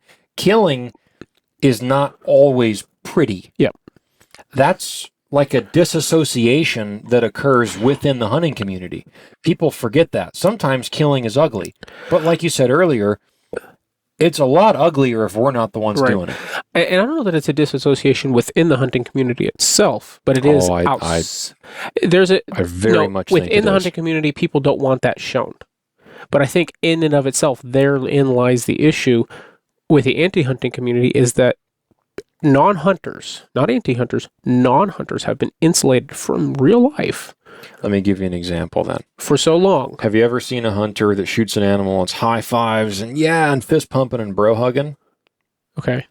Have you ever seen that happen? Yeah. Yeah. We've done that before. Mm-hmm. Like, yes, I got him. Mm-hmm. Have you ever also either seen in person or seen a video where someone shoots an animal and they walk up and they shed a tear and they put their hand on the animal and thank you for giving up your life? Yeah. Valiant animal. Sometimes some people do the same, both. Yeah. Thank you for sacrificing your life, even though it's not a conscious thinking being. Okay, I understand where you're coming from. Those kind of people would say that killing has an element of brutality to it. Whereas other people on the other end of the extreme would say, no, it's not brutal. It's part of life. Yeah. Things die so that things can live. Yes, but there's still an understanding of the fact that it takes violence and things die, and there is a little bit of suffering involved. From both sides. One is celebrating and saying we've accomplished our goal. We are man. God created us. They're almost not even acknowledging the fact that it might take suffering. It's not that and it's not even that they're not acknowledging it. It's just not acknowledged in a video in a pretty way for everybody to see. That's what they think. That's maybe the very fact that we would say, yes, we might high five and hug and whatever. Right. And it's not that we killed the animal. It's that a mission is accomplished. Right. It's just like I said 2 weeks ago, hunting isn't about the animals. Mm-hmm. It's about the chase. It's about the hunt. It's about the effort that we put into it. We do it because we want to do it. Exactly. And because we want to hunt the animal. If it was just for meat, if it was just for fur, we just go to the store and buy it. Exactly. Right? But we've got this disassociation between what it takes to eat meat in general, even really. I mean, even among, it's the same, the bill in, was it in Oregon, where they won't even let farmers or cattlemen do what they need to do to, whether it's just to even take care of their animals. Yeah. Because of, what's considered animal cruelty now. Right. Right. Whereas those cows have a far better life than they would ever have in the wild, and they die, boom, it's over, done, gone. Yeah. Right. Shot in the head. Yeah. And, or however they, however whatever, I'm sure they've got some even more surgical, clean method of doing it now than that, depending on the size of the ranch. I just saw a video yesterday of a cattle farm on the West Coast somewhere. Ranch, whatever it is. And there was this gal that runs the ranch. Mm-hmm. She was walking out to the cattle pen and went out and shot like 3 cows.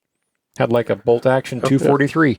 Filmed the whole thing and put it out on Instagram. Yeah. It's okay to not, and even more so for women or girls, to not really like being around animals dying, even if whether it's farm animals or whatever.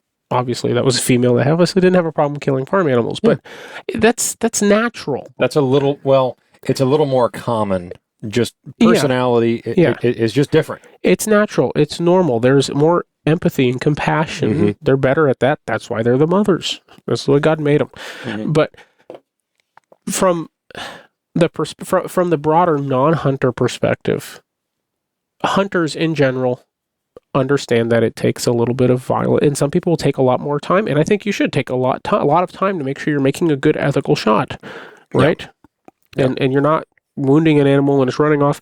However, if you've been a hunter for any very much period of time, then it's a matter of time until you do wound something that you either don't recover or it takes you a long time to recover. I myself have shot an animal, shot it fatally, but it took a long time to find it, and finished the dispatch with a knife, right? Because I knew it would be faster than a bullet. Yeah.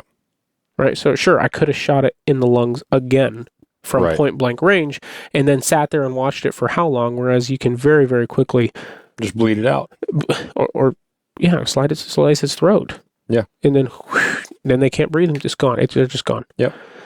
And it's faster, and they can't breathe even faster than they couldn't breathe if you shot them in the lungs, right? Exactly. It's not pretty, and you know what? Yeah, there's a little bit of a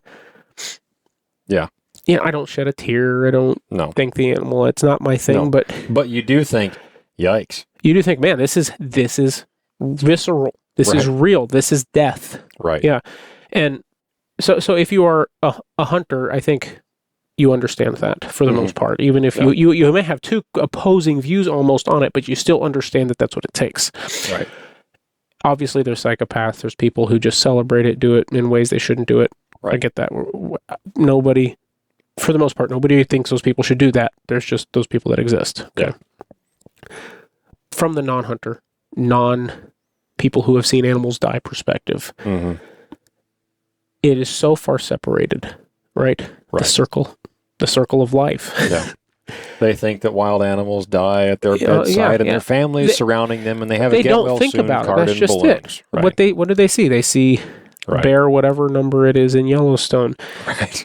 There's that famous sow that always has cubs, and everybody knows. Anyway, whatever. Or they have the fat bear contest in Katmai. Yeah. And people from all over the world watch and they go stand webcams within a few yards of these bears and take pictures of them. And Grizzly Man, Timothy Treadwell, our outro tagline for the show. For those of you who are just joining us, we always end the show with tread lightly, but don't tread well. It's kind of a play on words, and there's a little bit of humor also mixed with a little bit of truth. It's robbed from Teddy Roosevelt's famous saying, walk softly but carry a big stick, and the environmentalist more slogan of saying, tread softly. Yeah.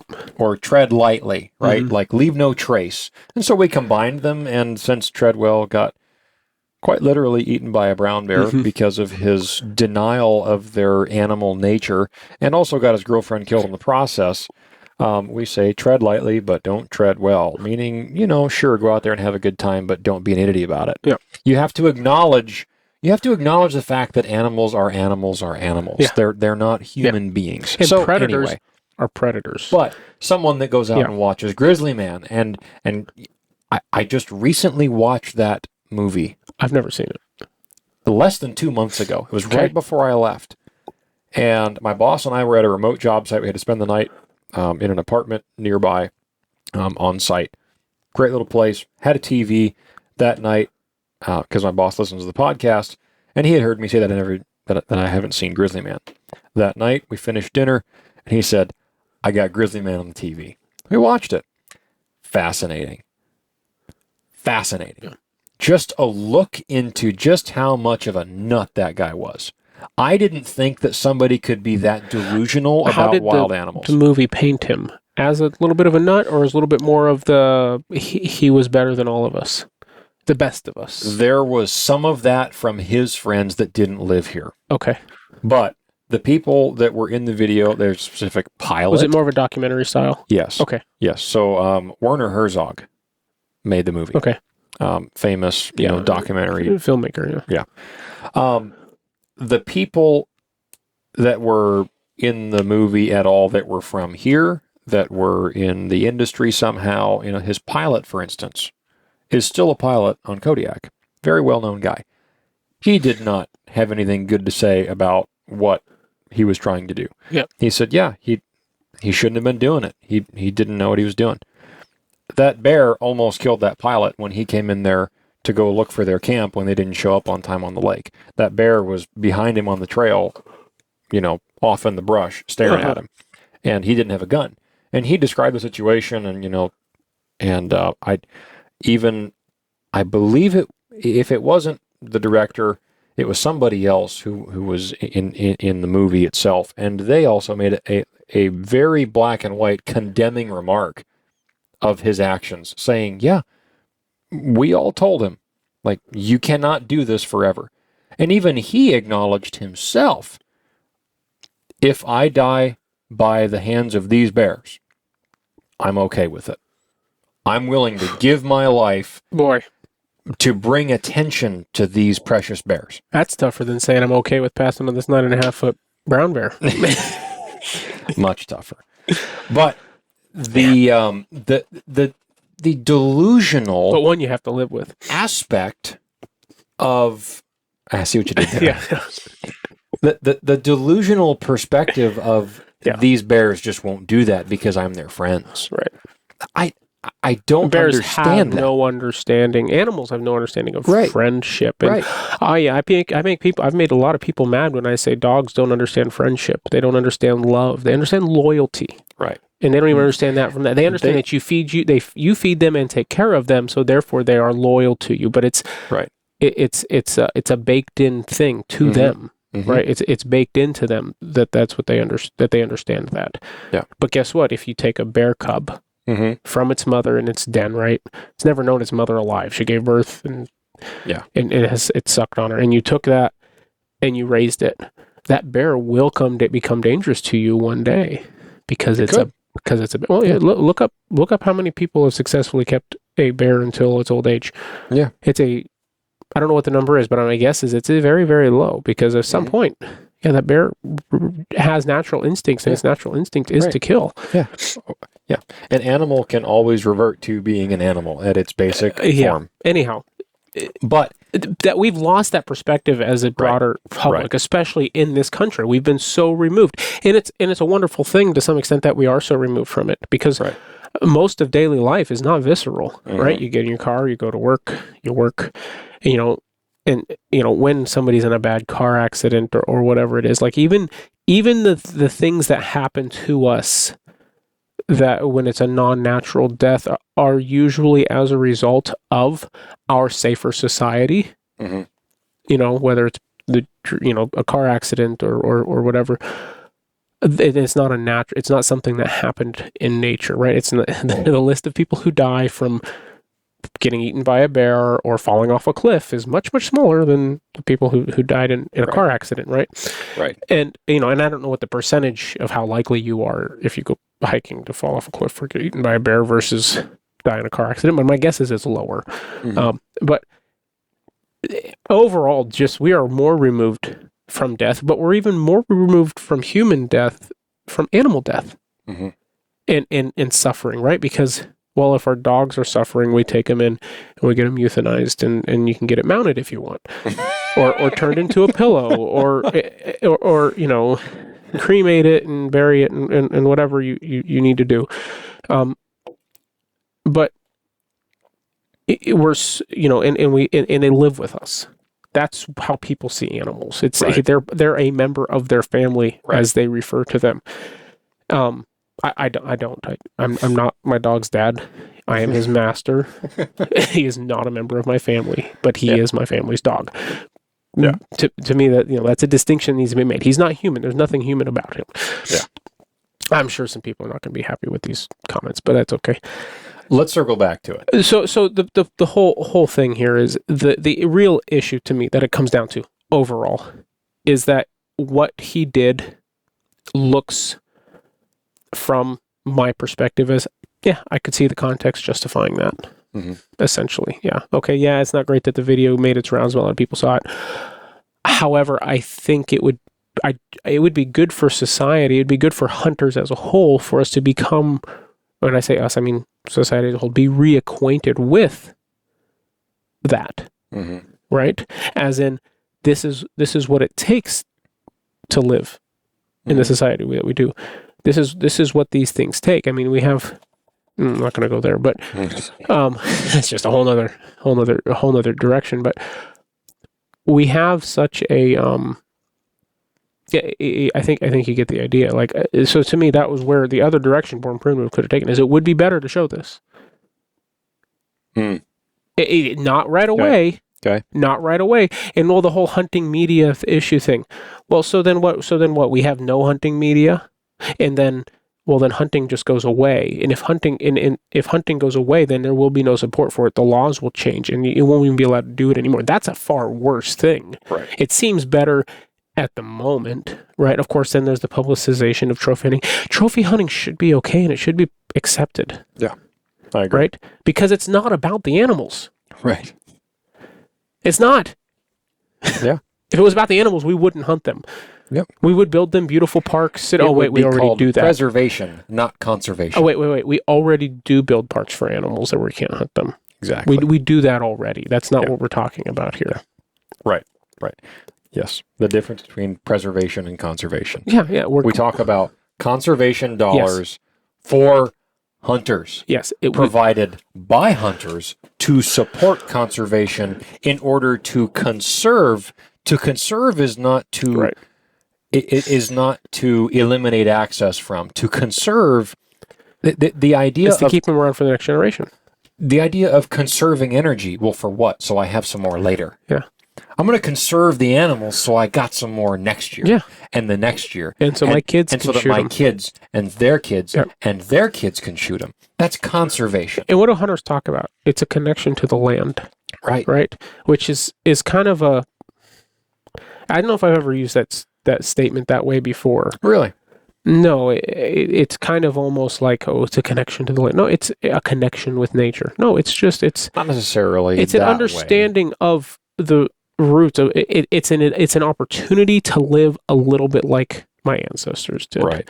Even from just a couple hundred years ago, of being able to get out to get away from the technology, except for the little bit I want to have with me and use. Just like you had your Starlink, right? I didn't have no, my you know Starlink, what I mean. You guys had the Starlink, and you used it. I did. It was there, and you used it. Yeah. And and who's the guy on Instagram? Alan Bolin. Alan Bolin. Yeah, he backpacks with Starlink. Good for him. And as he's very clear about the fact that I do it because this is how I make my money. And so I keep streaming to you guys everything that's happening so you can buy products and make me money, whatever. Well, but no, that coupled with the fact that he owns companies that right, he has to continue to be a part of while he's gone. Correct. Yeah, he's a part of things. It makes it easier for him to do that, and that makes sense. And maybe I'll be there someday. I kind of hope I am. But the whole idea of... yes, we want to get away from it, but how much are we really getting away from it? Yeah, we're getting away from it as much as we choose to. We now live in a day. This wasn't true 3 years ago, but we do now live in a day where if you really want to, with what did he have? 3 pounds of extra weight? Yeah, for 3 pounds, you can have high-speed internet anywhere you go, which is crazy. Yep. Right? Wasn't possible 3 years ago. Yep. But we have that ability now, which is awesome. But we carry just as much technology as we want, and we go out there and we enjoy it. And sometimes that enjoyment requires things we would rather not do, which might include kicking a coyote until we can knock it down to get its head out of the way so it doesn't bite us while we try to put it out of its misery the rest of the way. Right. So from the perspective, going back to what I said earlier,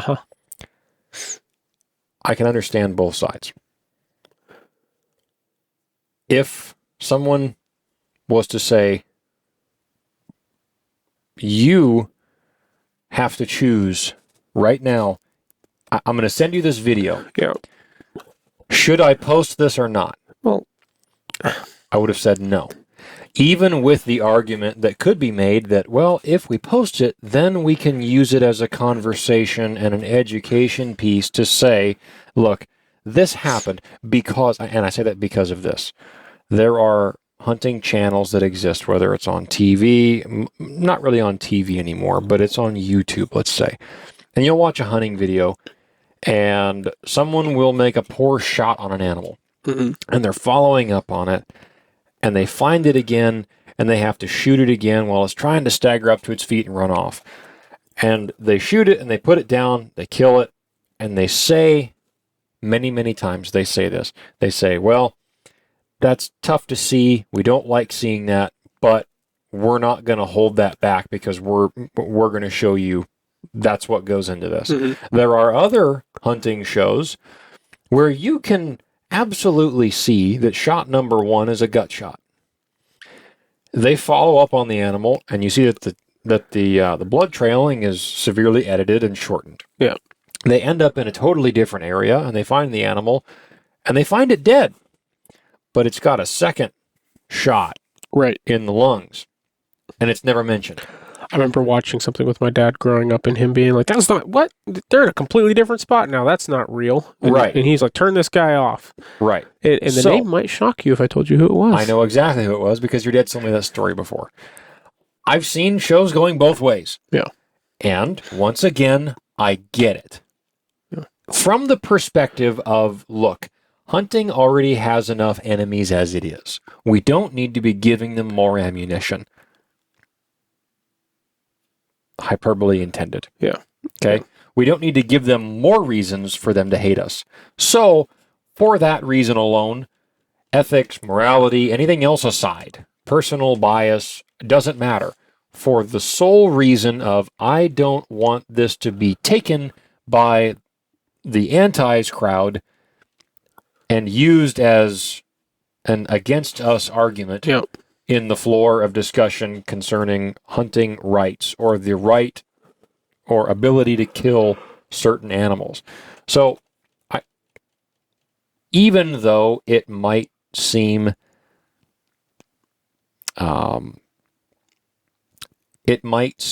like it is distance from reality by people like us or your dad, even if we watch it and we go, oh, come on. That's not really what happened. There's more to that story. Yeah. Right? Even though that might seem that way to us, you have to understand. There's more to that process. Yeah. And that's where the hunting media conversation comes in. And like you said, if we don't advocate for hunting, then who's going to? Right. How many conservation organizations exist outside of the hunting world that are supported by non-hunting dollars? Oh, well, some would say many, but they're not actually interested in conservation. And they're probably not getting hardly anything done. Well, we're talking Sierra Club. Okay. Right? But they're not conservation. But they would classify themselves as such. Well, they're liars. They're preservation. Right, we would make that argument, but that's not what they say, right? That's preservation. You've got a huge amount of people, of organizations like that who are very effective at what they do. And that is shutting down hunting. Okay. Let me rephrase that. How many... Nice. How many organizations are there that we would call conservation that are okay with the continuation of hunting in its current form that are not directly supported by the hunting community? I don't know. I don't know of any either. Mm-hmm. There may be a few out there. But there are a lot of anti-hunting organizations and publications or whatever it might be that will continue right on existing if hunting media stopped now. Yeah. They're not going to stop advocating against hunters. We would just stop defending ourselves. And by defending ourselves, I don't mean that you have to continually make content and in every video that you publish, you have to say, this is why we hunt. I get tired of that. Yeah. Okay? Like you mentioned too earlier, and you and I have said this many times before, hunting is not about meat. I personally have a problem with hunters who justify hunting.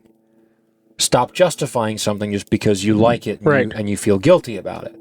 That's a personal bias. I get why they do it. Yeah. But they're not. But they're justifying to the audience, or they think they are. But the thing is, their Right. audience doesn't care. They're trying to justify to people who aren't even The watching. problem them. is, if you try to justify something, they will come up with a reason why your Right. justification is nonsense, Right. which is easily shot full of holes when you say, oh, I hunt for the meat. Wrong. You make money. Okay? Oh, yeah. You have a four-wheeler, you have a gun, you have binoculars, you have a pack, you take time off work, you lose money to go hunting. You could easily take that amount of money every year of your diminishing costs Imagine how you of could your eat gear, and you could buy a side of beef every year. Omaha steaks all year long. Every year, if That not, sounds pretty good. if not twice a year, Yeah. right? So it's not about the meat. And you can say, well, it's cleaner meat.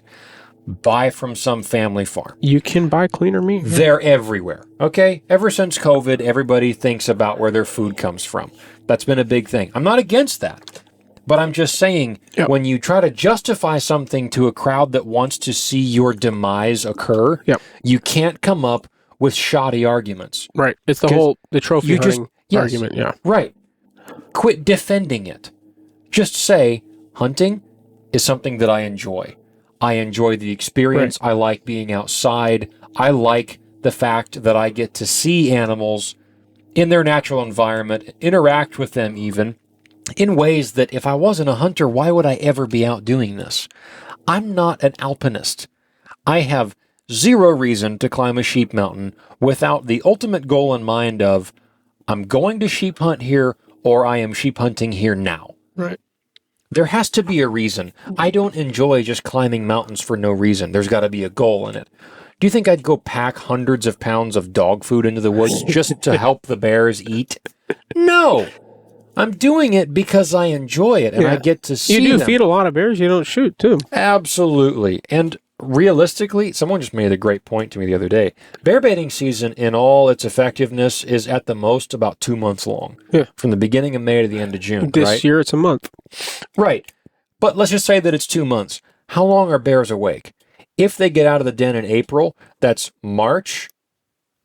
No, I'm sorry. Yeah. That's April, and then that's May, June, July, August, September, October. October, they're back in the hole. That's 6 months in, 6 months out in the northern interior, okay, up where we are. So for 2 out of those 6 months, 30% of the time they are awake, they can walk to food that they don't have to kill. Right. Yeah. Ever thought about that before? No, I hadn't. Yeah. I hadn't thought about it until So the ones I'm not just recently. So the ones I'm not putting out of their misery. I'm helping them. Yeah. They have a way better Right. diet Yeah. than they would if Sow they and walked cubs. off in Yeah. the woods. Yeah. They don't have to go kill a moose calf. Right. They Yeah, don't have and to go dig up roots. You said earlier to stop justifying it, but I think that's the wrong terminology. Really, yes, we need to justify it, but we can't justify it from the aspect of, well, I'm not hunting like this. I don't bear bait. I don't trophy hunt. I don't hunt with dogs. Whatever the argument is, I don't. The discriminatory aspect. Right. No, you say, no, I do trophy hunt because, yes, I would like a bigger mount of whatever it is on my wall. Yeah. But guess what? I still harvest all the meat, Mm-hmm. and I consume it, or I give it to others who do consume it. Yeah. And by the way, then you can say, okay, so then also, by the way, so if you didn't know, actually by harvesting the more mature animal, it is helping the herd. Right. Right. Which is true for almost every aspect. The trophy hunting came about as a conservation measure. Mm-hmm. Trophy hunting was popularized to help conservation because up until then, it was popular just to shoot whatever animal walked through the woods to eat. And when you do that, you decimate populations. Mm-hmm. Yep. Right? Doe, small buck, whatever. And, Right. and your populations just go away. Right. And that's not to say that you shouldn't do that. Now we're at the place where in most scenarios, if it's legal to shoot any adult version of the species, it's because there's enough of them that you can do that And and it's not based have an upon effect. conservation now. But I'm Exactly. saying there's a stigma now around trophy hunting that Yes. is fairly recent because mid-1950s. Yeah. Right, or mid-1900s, whatever. Obviously trophy hunting probably really came to being Teddy Roosevelt time. Yeah. maybe a little earlier, but Yeah. that was, guess what else came about? Really, the idea of conservation, the idea of, okay, we need to start shutting down these places that are getting wiped out so they can regrow deer populations. And guess what they all have now? Mm-hmm. Extremely robust deer populations. Yep. And we have places in the States now that have robust bear populations that even 20 years ago you weren't able to hunt. Right. And we're blessed to live in a state where none of that's really changed for anything. Yeah. But our complaints of animal populations in Alaska, it's just fluctuation. It's pretty For the most pathetic part. compared to what's going on in other parts of the world. And it's so localized. Yeah, exactly. It's like, oh man, I can't drive within 10 minutes of my house and shoot a moose now. Right. Oh man, the caribou herd that walks across the road that I can drive to in 2 hours, I can't shoot one this year, or they only gave out 300 tags. Boo-hoo. They shouldn't have let us shoot 2 last year. Those guys don't know what they're doing. Yeah. Sorry. Cry me a river. Anyway. I'd like to see you do a better job. What would you have done differently? Exactly. Yeah. There's a reason why live and learn is an expression. Right. Fish and game people are not all-knowing beings. No, they do their best. They're humans. Some of them are very wrong in what they do and try, and there are some that I do disagree with and have disagreed with the decisions they've made. But have we gone in an overall positive or negative direction since statehood? Oh, very positive. Exactly. Yeah. I mean, except for sheep. But again, that's a whole different conversation. But even then, you could, that's... You can make the argument both ways. We've had the right. Conversation. Conversation. Let's circle back. It's the conservation conversation. There's a title. I don't like that one either. No, it's kind of. Let's circle back. Kind of gay. There it is. See, there's a perfect example. I probably wouldn't say that. Not because I wouldn't say it. I mean, I've said it in the podcast but in before. context before. Yeah. Yes. So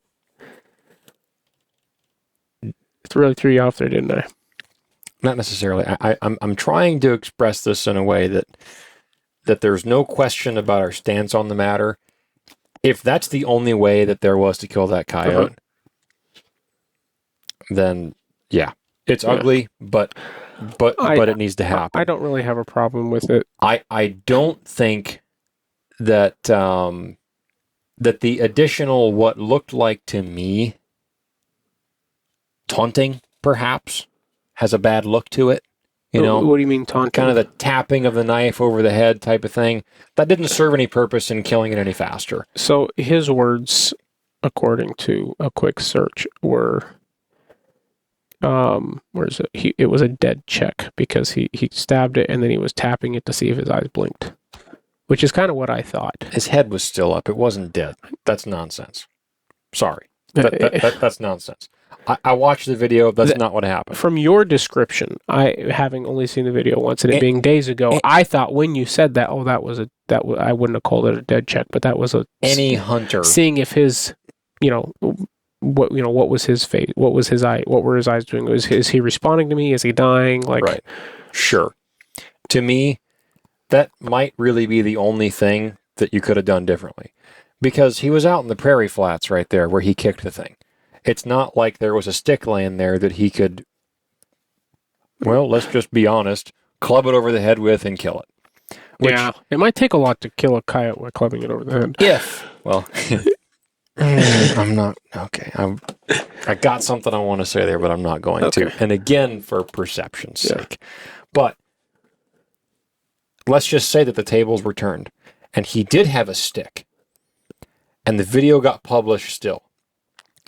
And he walked up to the coyote and he yarded it out of the brush and he ran up to it and wham, hit it over the back of the head with a stick, lights out, dead coyote. And that video got published. Would the reaction be any different? No. That's the real problem here. Yeah. If you're coming at this, and again, we're trying to talk about perspective and context, and in order to have that without being able to talk to the individual about that subject, you have to explore all the avenues to properly understand it. If that had happened where he killed it with a stick, and we would agree that the public perception would be no different, then what's the difference with what he did and that? So I have observed I've personally read the descriptions and comments of other people in the hunting community that say, I understand that it's brutal, but I wouldn't have done it that way.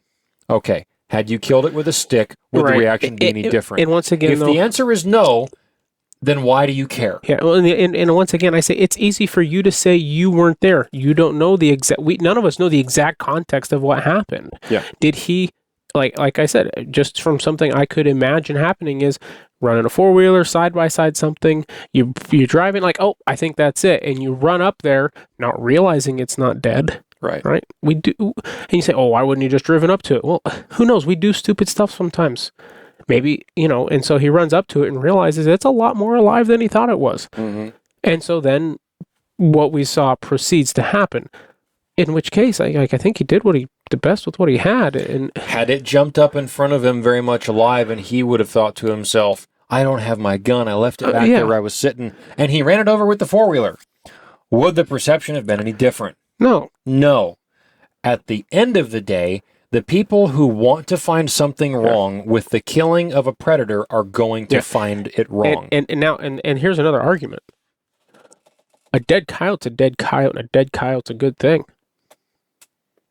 And that's but cruelty. How many fawns has that coyote killed? How many little animals has that coyote maimed and eaten half alive? I had somebody in this town. Right. I'm not saying you should torture, and that's a reason to torture. I'm just saying animals have no perception of cruelty. Right. They do what they need to do to survive, and that includes eating stuff that's still alive and breathing. The problem is not that it happened. No, the problem is the perception. The problem is the perception and the publishing of the video to an audience that doesn't understand the perspective. And there are guys that have seen this that are in the middle. They do exist. At the end of all of this, at the end of everything, okay, what I don't want to see happen is further division within the community. Yeah. If you're a hunter, you're a hunter, you're a hunter. Which ties into what I said earlier about, well, I'm a trophy hunter. Well, I'm a meat hunter. Right. Well, I hunt for the sport of it. Okay, you're a hunter. Yeah, unless you bought a hunting license, you bought a gun, you bought ammunition, or you bought a bow, you bought arrows. Right. All of that same money from all of the hunters, whatever their reasons for doing it might be, all of their Pittman Robertson money went to the same Pittman Robertson fund. Yeah. Okay? You're all funding the same things. Different individuals have different organizations or nonprofits that they will then donate to further to advance causes that they feel strongly about. Maybe it's your local area, maybe it's your state, maybe it's a national level. But at the end of the day, all hunters have at least the hunting part in common. Right. The problem, and this is where it starts to get a little bit political, and I don't want to talk about that. I despise the division within politics. Yeah, it's nasty. I despise it. Yeah. I have friends that don't vote like I do, and we don't talk about it. Yeah. I was in guide camp. And that's real life. The division that we talk about is primarily on the internet. I was in guide camp this year with close friends of mine, and we argued about stuff. Yeah. We don't agree about everything. But why are we all in the same camp then? How can we all sleep in the same set of cabins there and get along? Because you're all human and you share this life together, and that is the thing that you do together is hunting. Yeah.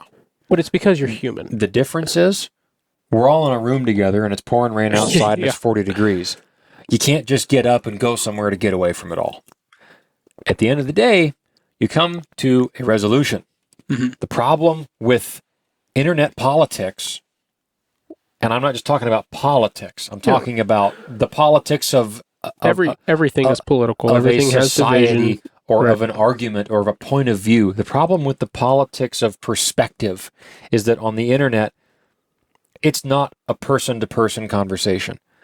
People don't. No, people don't sit down and just have a conversation and say, "Look, this is why I did this way," and then someone else says, "Well, okay, that's interesting. I hadn't thought about that way before." Yeah, it's a well-known. I thought you were crazy for doing that, but now that I hear you explain it, Right. And the same thing exists within the broader hunting community and industry.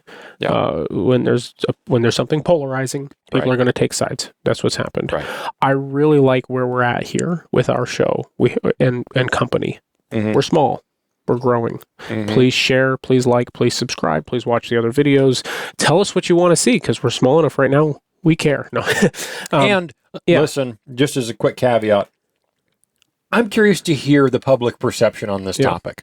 You've heard us talk about this for the last however long at this point. 2 hours. If you've gotten this far and you're still listening to the conversation, leave a comment. Yeah, we will read it. We read all the comments that we get. Absolutely. Yeah.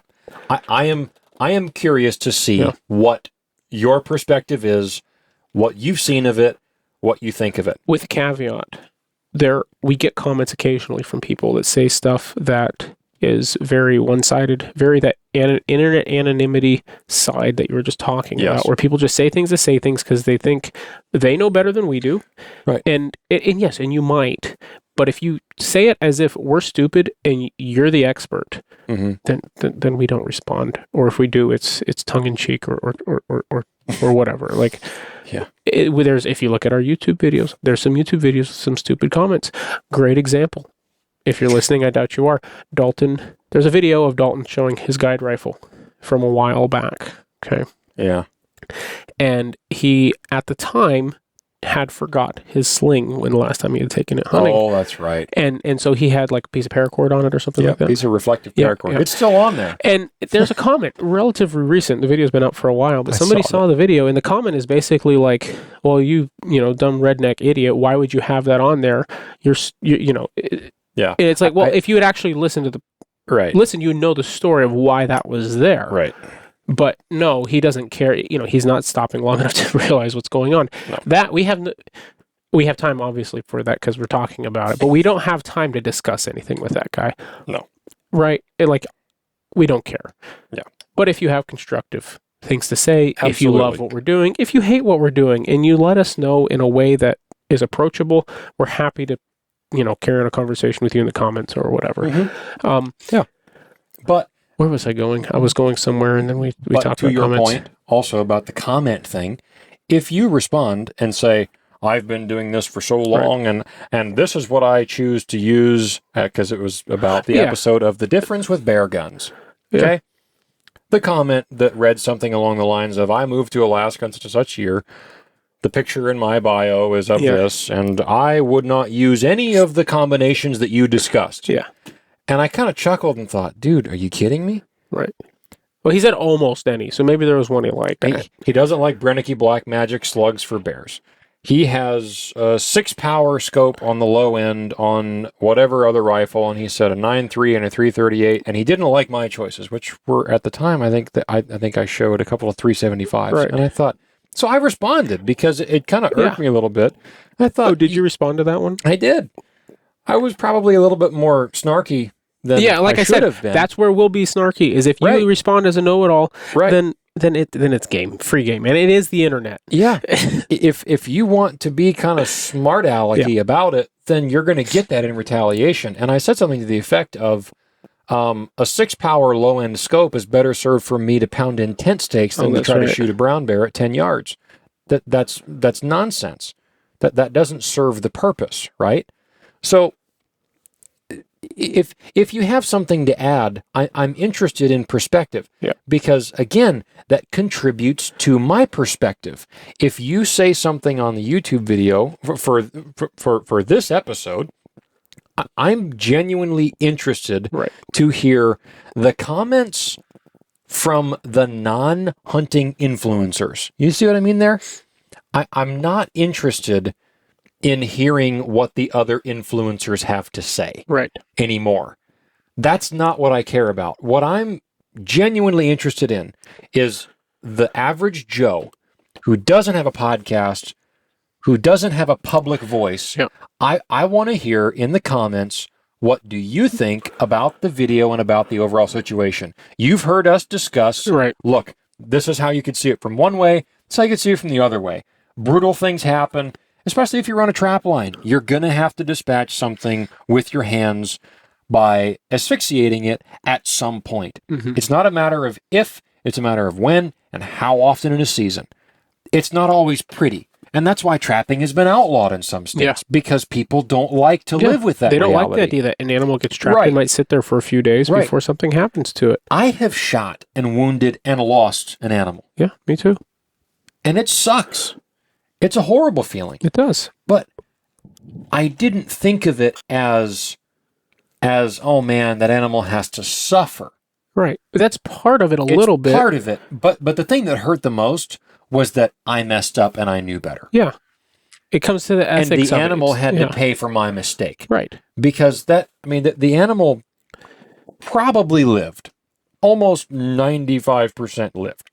It was almost guaranteed in hindsight and review. It was almost a perfect non-lethal shot. and it's embarrassing. Right. Once you figured out what you did. Right. Yeah. And when I realized that, I was a lot more at ease with it. But that night and the next day when I was tromping around looking for it, I felt bad. Yeah, it tears you up, though. I thought, man, what a waste. And I've had the same thing happen. And any hunter who hasn't hunted for very long or is lying. And I felt bad because the area I was in was not a real high population of this animal. I'm not going to say what it was, and I'm not going to tell the story because it's irrelevant at this point. It happened years ago. Right. But in the moment when I didn't realize what exactly had happened, I felt terrible. I didn't feel bad thinking that the moose was dying slowly and painfully somewhere. I felt bad that I had wounded it and that, yes, it was probably going to suffer and die, but I didn't think of it from that emotional side of it. Does that make sense? Like yes, it is possible to feel one thing but not the other. Yeah. In that aspect, and I felt bad in that way, and I also felt bad that it's not that you felt bad for the animal, but you felt bad that it's a little bit of a waste. It was a good animal. It was good meat. Because in the state of Alaska's constitution, wildlife and big game is a natural resource to be preserved for maximum allowable use and consumption by the state's population. Okay, that's constitutional up here. Yeah. Right. Our legislature never deviates from that constitution. Anyway, we wouldn't do politics. But we never said we wouldn't do politics. I suppose to put a bow on it, I don't like the video.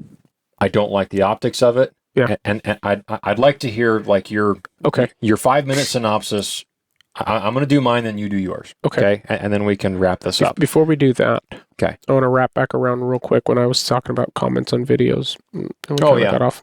What I was going to say is our channel now, our podcast, our company, the broader whole of what we're doing so far and what we'll continue to do in the future, is that we are coming from to borrow from Elon Musk, a maximally truth-seeking direction, right? We're not here to...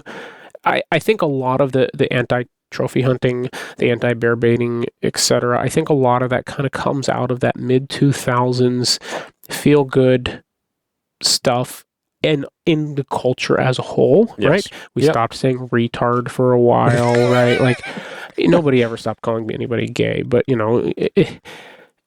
I say nobody. That was still very, very common among at least the blue-collar community and whatnot. But we stopped saying retard, kind of left the vernacular for a couple of years. And it slowly left the vernacular. But what I'm saying is that we, as a culture as a whole, we kind of... it was before cancel culture. All this stuff started to happen. And I think woke. A lot of the woke, but even almost before woke, you had the anti-trophy hunting. It was this feel-good thing that kind of came out of after the 90s, I think, and anyhow... And now we're coming back to a point with the way that retard is back, right? Like America's, we're good again, But we're to this point as a whole in the nation where we're coming back to this point where we're kind of not afraid to offend each other again. Yeah. For the most part, politically, non-politically, whatever. Yeah. And I think that's good, and I think it's bad to hide from the truth of things. And I really like where we're at. And I think this kind of sets a baseline for, and not that we didn't have one, but for who we are. we're never going to shy away from talking about stuff like this, right? We're never going to pretend this stuff doesn't happen. Right. We're never not going to talk about it. And here, and just like we've talked about Ambler Road and all this stuff, we're going to come at, we might have two different opinions. Yeah. Right? That, however they converge. Part of what gives any show value is if you're not just an echo chamber of one opinion. But we're not just here to be another hunting entertainment portal. Yeah. There's plenty of that. There's more of that than is necessary on the Outdoor Channel, right? If you know what I mean? Yeah. If all you want to do is watch people hunting videos of people killing stuff, and I don't mean that from the crass way I said that, but to watch the hunting experience, then the Outdoor Channel's probably got more than you could watch for the rest of your life. What's been produced on there, right? And some could argue whether a lot of that's actually really good content or not. Some of it's all right. A lot of it's the way it's produced isn't my thing, but sure, doesn't have to be. And that's the great thing about YouTube. Exactly. But anyhow, I said all that to say we're open about what we're doing, who we are, our opinions, and I think we should be. Yeah. And think within our niche, it's very good to talk about that instead of pretending like it doesn't exist, which I think is what has happened overall in the culture for far too long with everything. All right. Now, 5-minute synopsis. Okay. Or you got something first? I got something first to add to what you just said, and then I'll go into my synopsis. Okay. You always have something more to say. You're really good at the blabbing thing.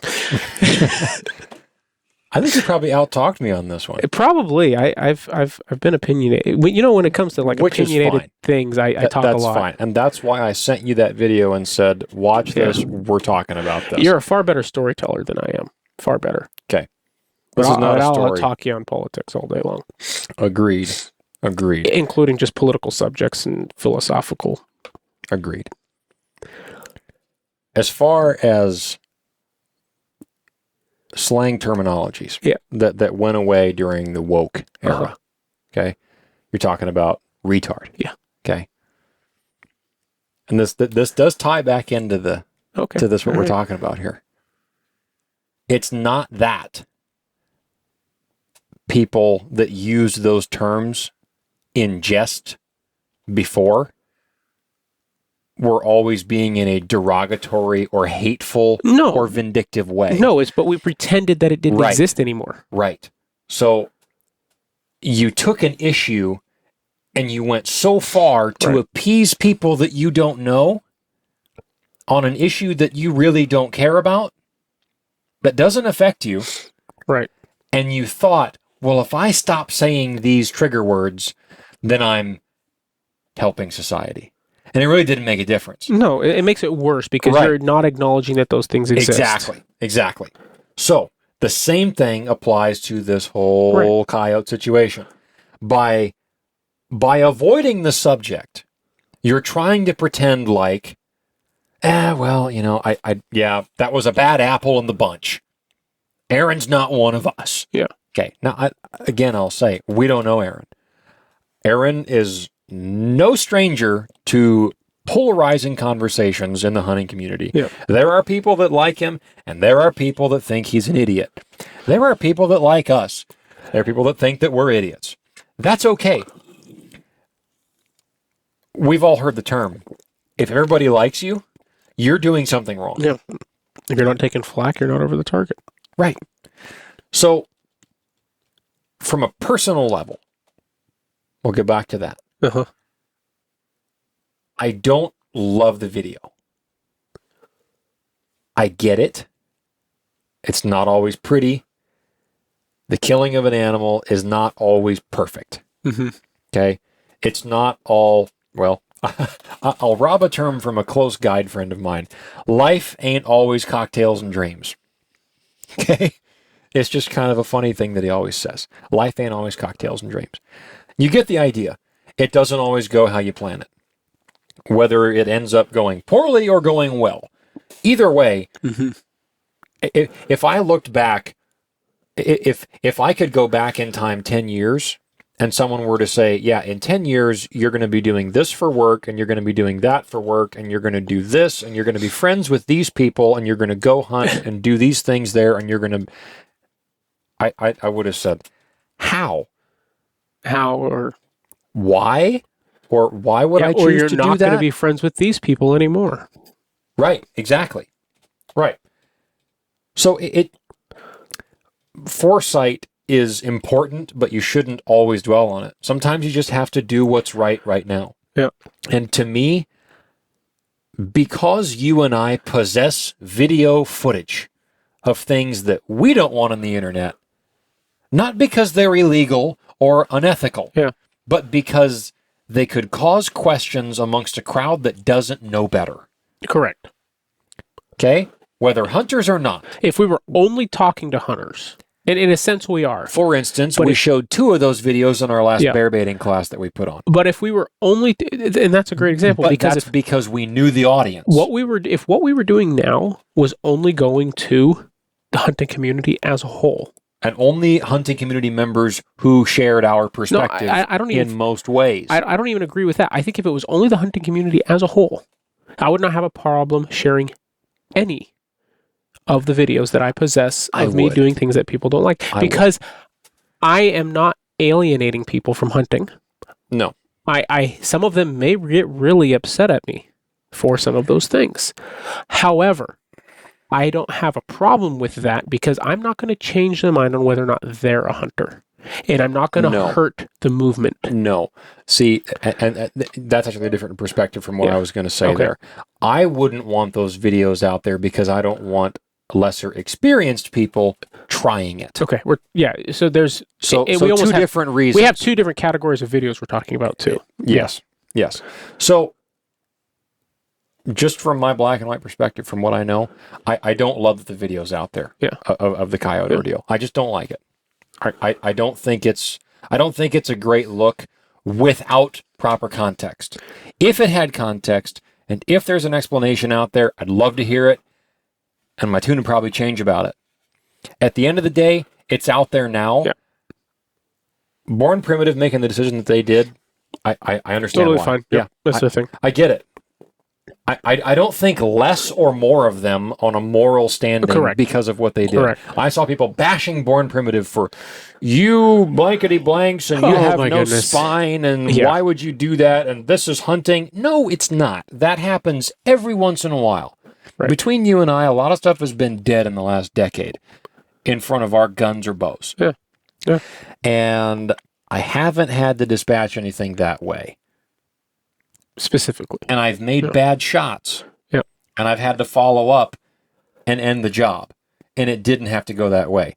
Even in hands-on scenarios where you or I, you and I, in different instances, had to finish an animal off with a knife. I can't say I've kicked anything that was wounded.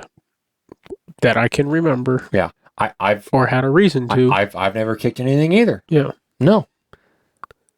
But if I didn't have a knife in my hand, there's a lot of things. Yeah. Or a gun. Yeah. I don't want to stick my hand down there. I don't want to get off on that again. So let me just end it by saying I don't like the... We got to wrap this up. The battery's dying. The presentation of it. Uh-huh. Right?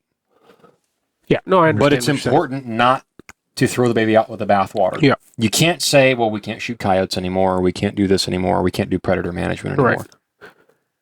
So no, you can't. You can't do that. Right. Be slower on the jump with situations like this. And remember that if we don't remain a united front,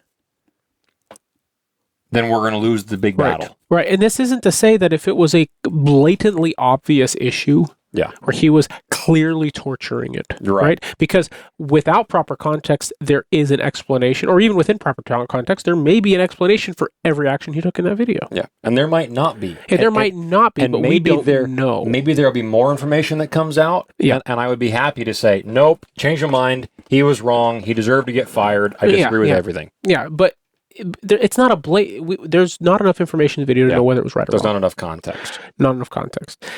And so therefore we can't sit here and be and make a actual judgment on what he did, but we can make a judgment, like I said, on the video itself. Right. Watching the video didn't bother me. I'm mixed on it being on the internet. Yeah. Because, like I said, one thing is, yes, this does expose people. However, the way it's being portrayed, the way it's being spread, the way this came about has been a very bad thing.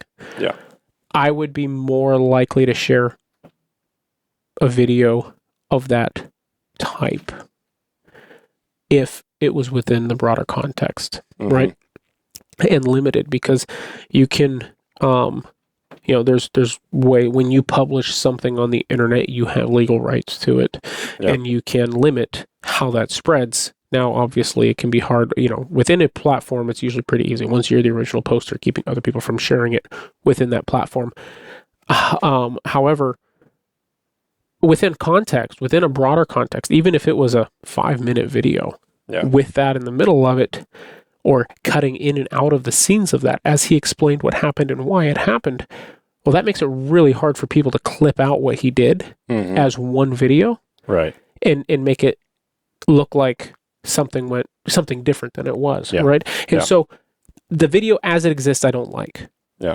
The video put together in a better context of how it could have been edited or something like that for portrayal. And I wish it didn't have to be that way.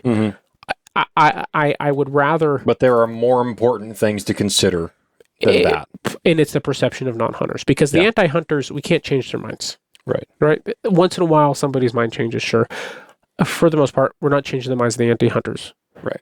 At least the vocal ones. But it's the non-hunters who are indifferent. Right. You don't want to make them anti-hunting. Now I know people who are non-hunters who think hunting is stupid because they can walk into the grocery store and buy meat and say, why would I put that effort and time into that?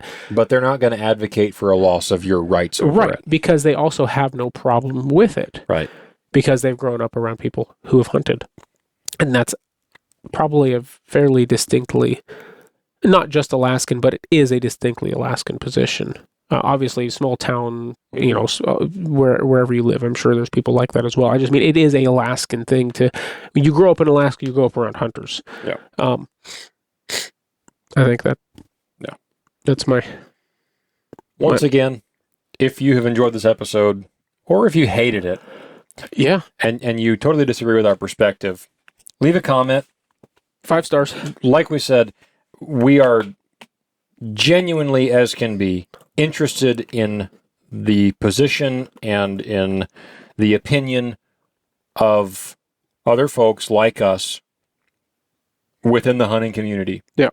Who you've heard about the situation, and if you haven't, and you look it up because of this, and you've seen it on here, and then you go look at it for yourself, I'm curious. Did you come to a different perspective than Mo and I did?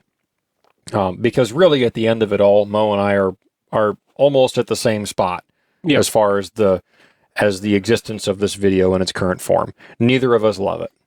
It's not a great look, but we understand both sides of it. So let us know in the comments on the YouTube channel if you have enjoyed listening to the Great Alaska Hunting Podcast for any amount of time, or if this is your first time finding the show. We are on YouTube. If you're listening to us on Spotify or Apple or anything else on audio only, we do have a YouTube channel. You can subscribe to us there. Like and subscribe and leave us a comment. Help us continue to grow that channel. And if you are on Spotify or Apple or any other of the audio-only platforms, go ahead and leave us a positive written review if you can, please. That helps us put the show in front of more people. We are continuing to grow our audience across the platforms. YouTube is catching on, and the audio platforms as well are continuing to go the right direction. So we really appreciate the support and the continued listenership that we have from you guys. So keep on sharing it with your friends, and then if you could, give us a 5-star rating on whatever platform you're listening to us on as well. Appreciate you guys listening to the show. Hopefully next week or 2 weeks from now, we'll have another episode out, and we'll have some better news about bear baiting. Some stories. Mo and I are headed out into the woods here just a couple of days from now, from the time of this recording, and so hopefully before the season is over, we have some fruit to show for our labor.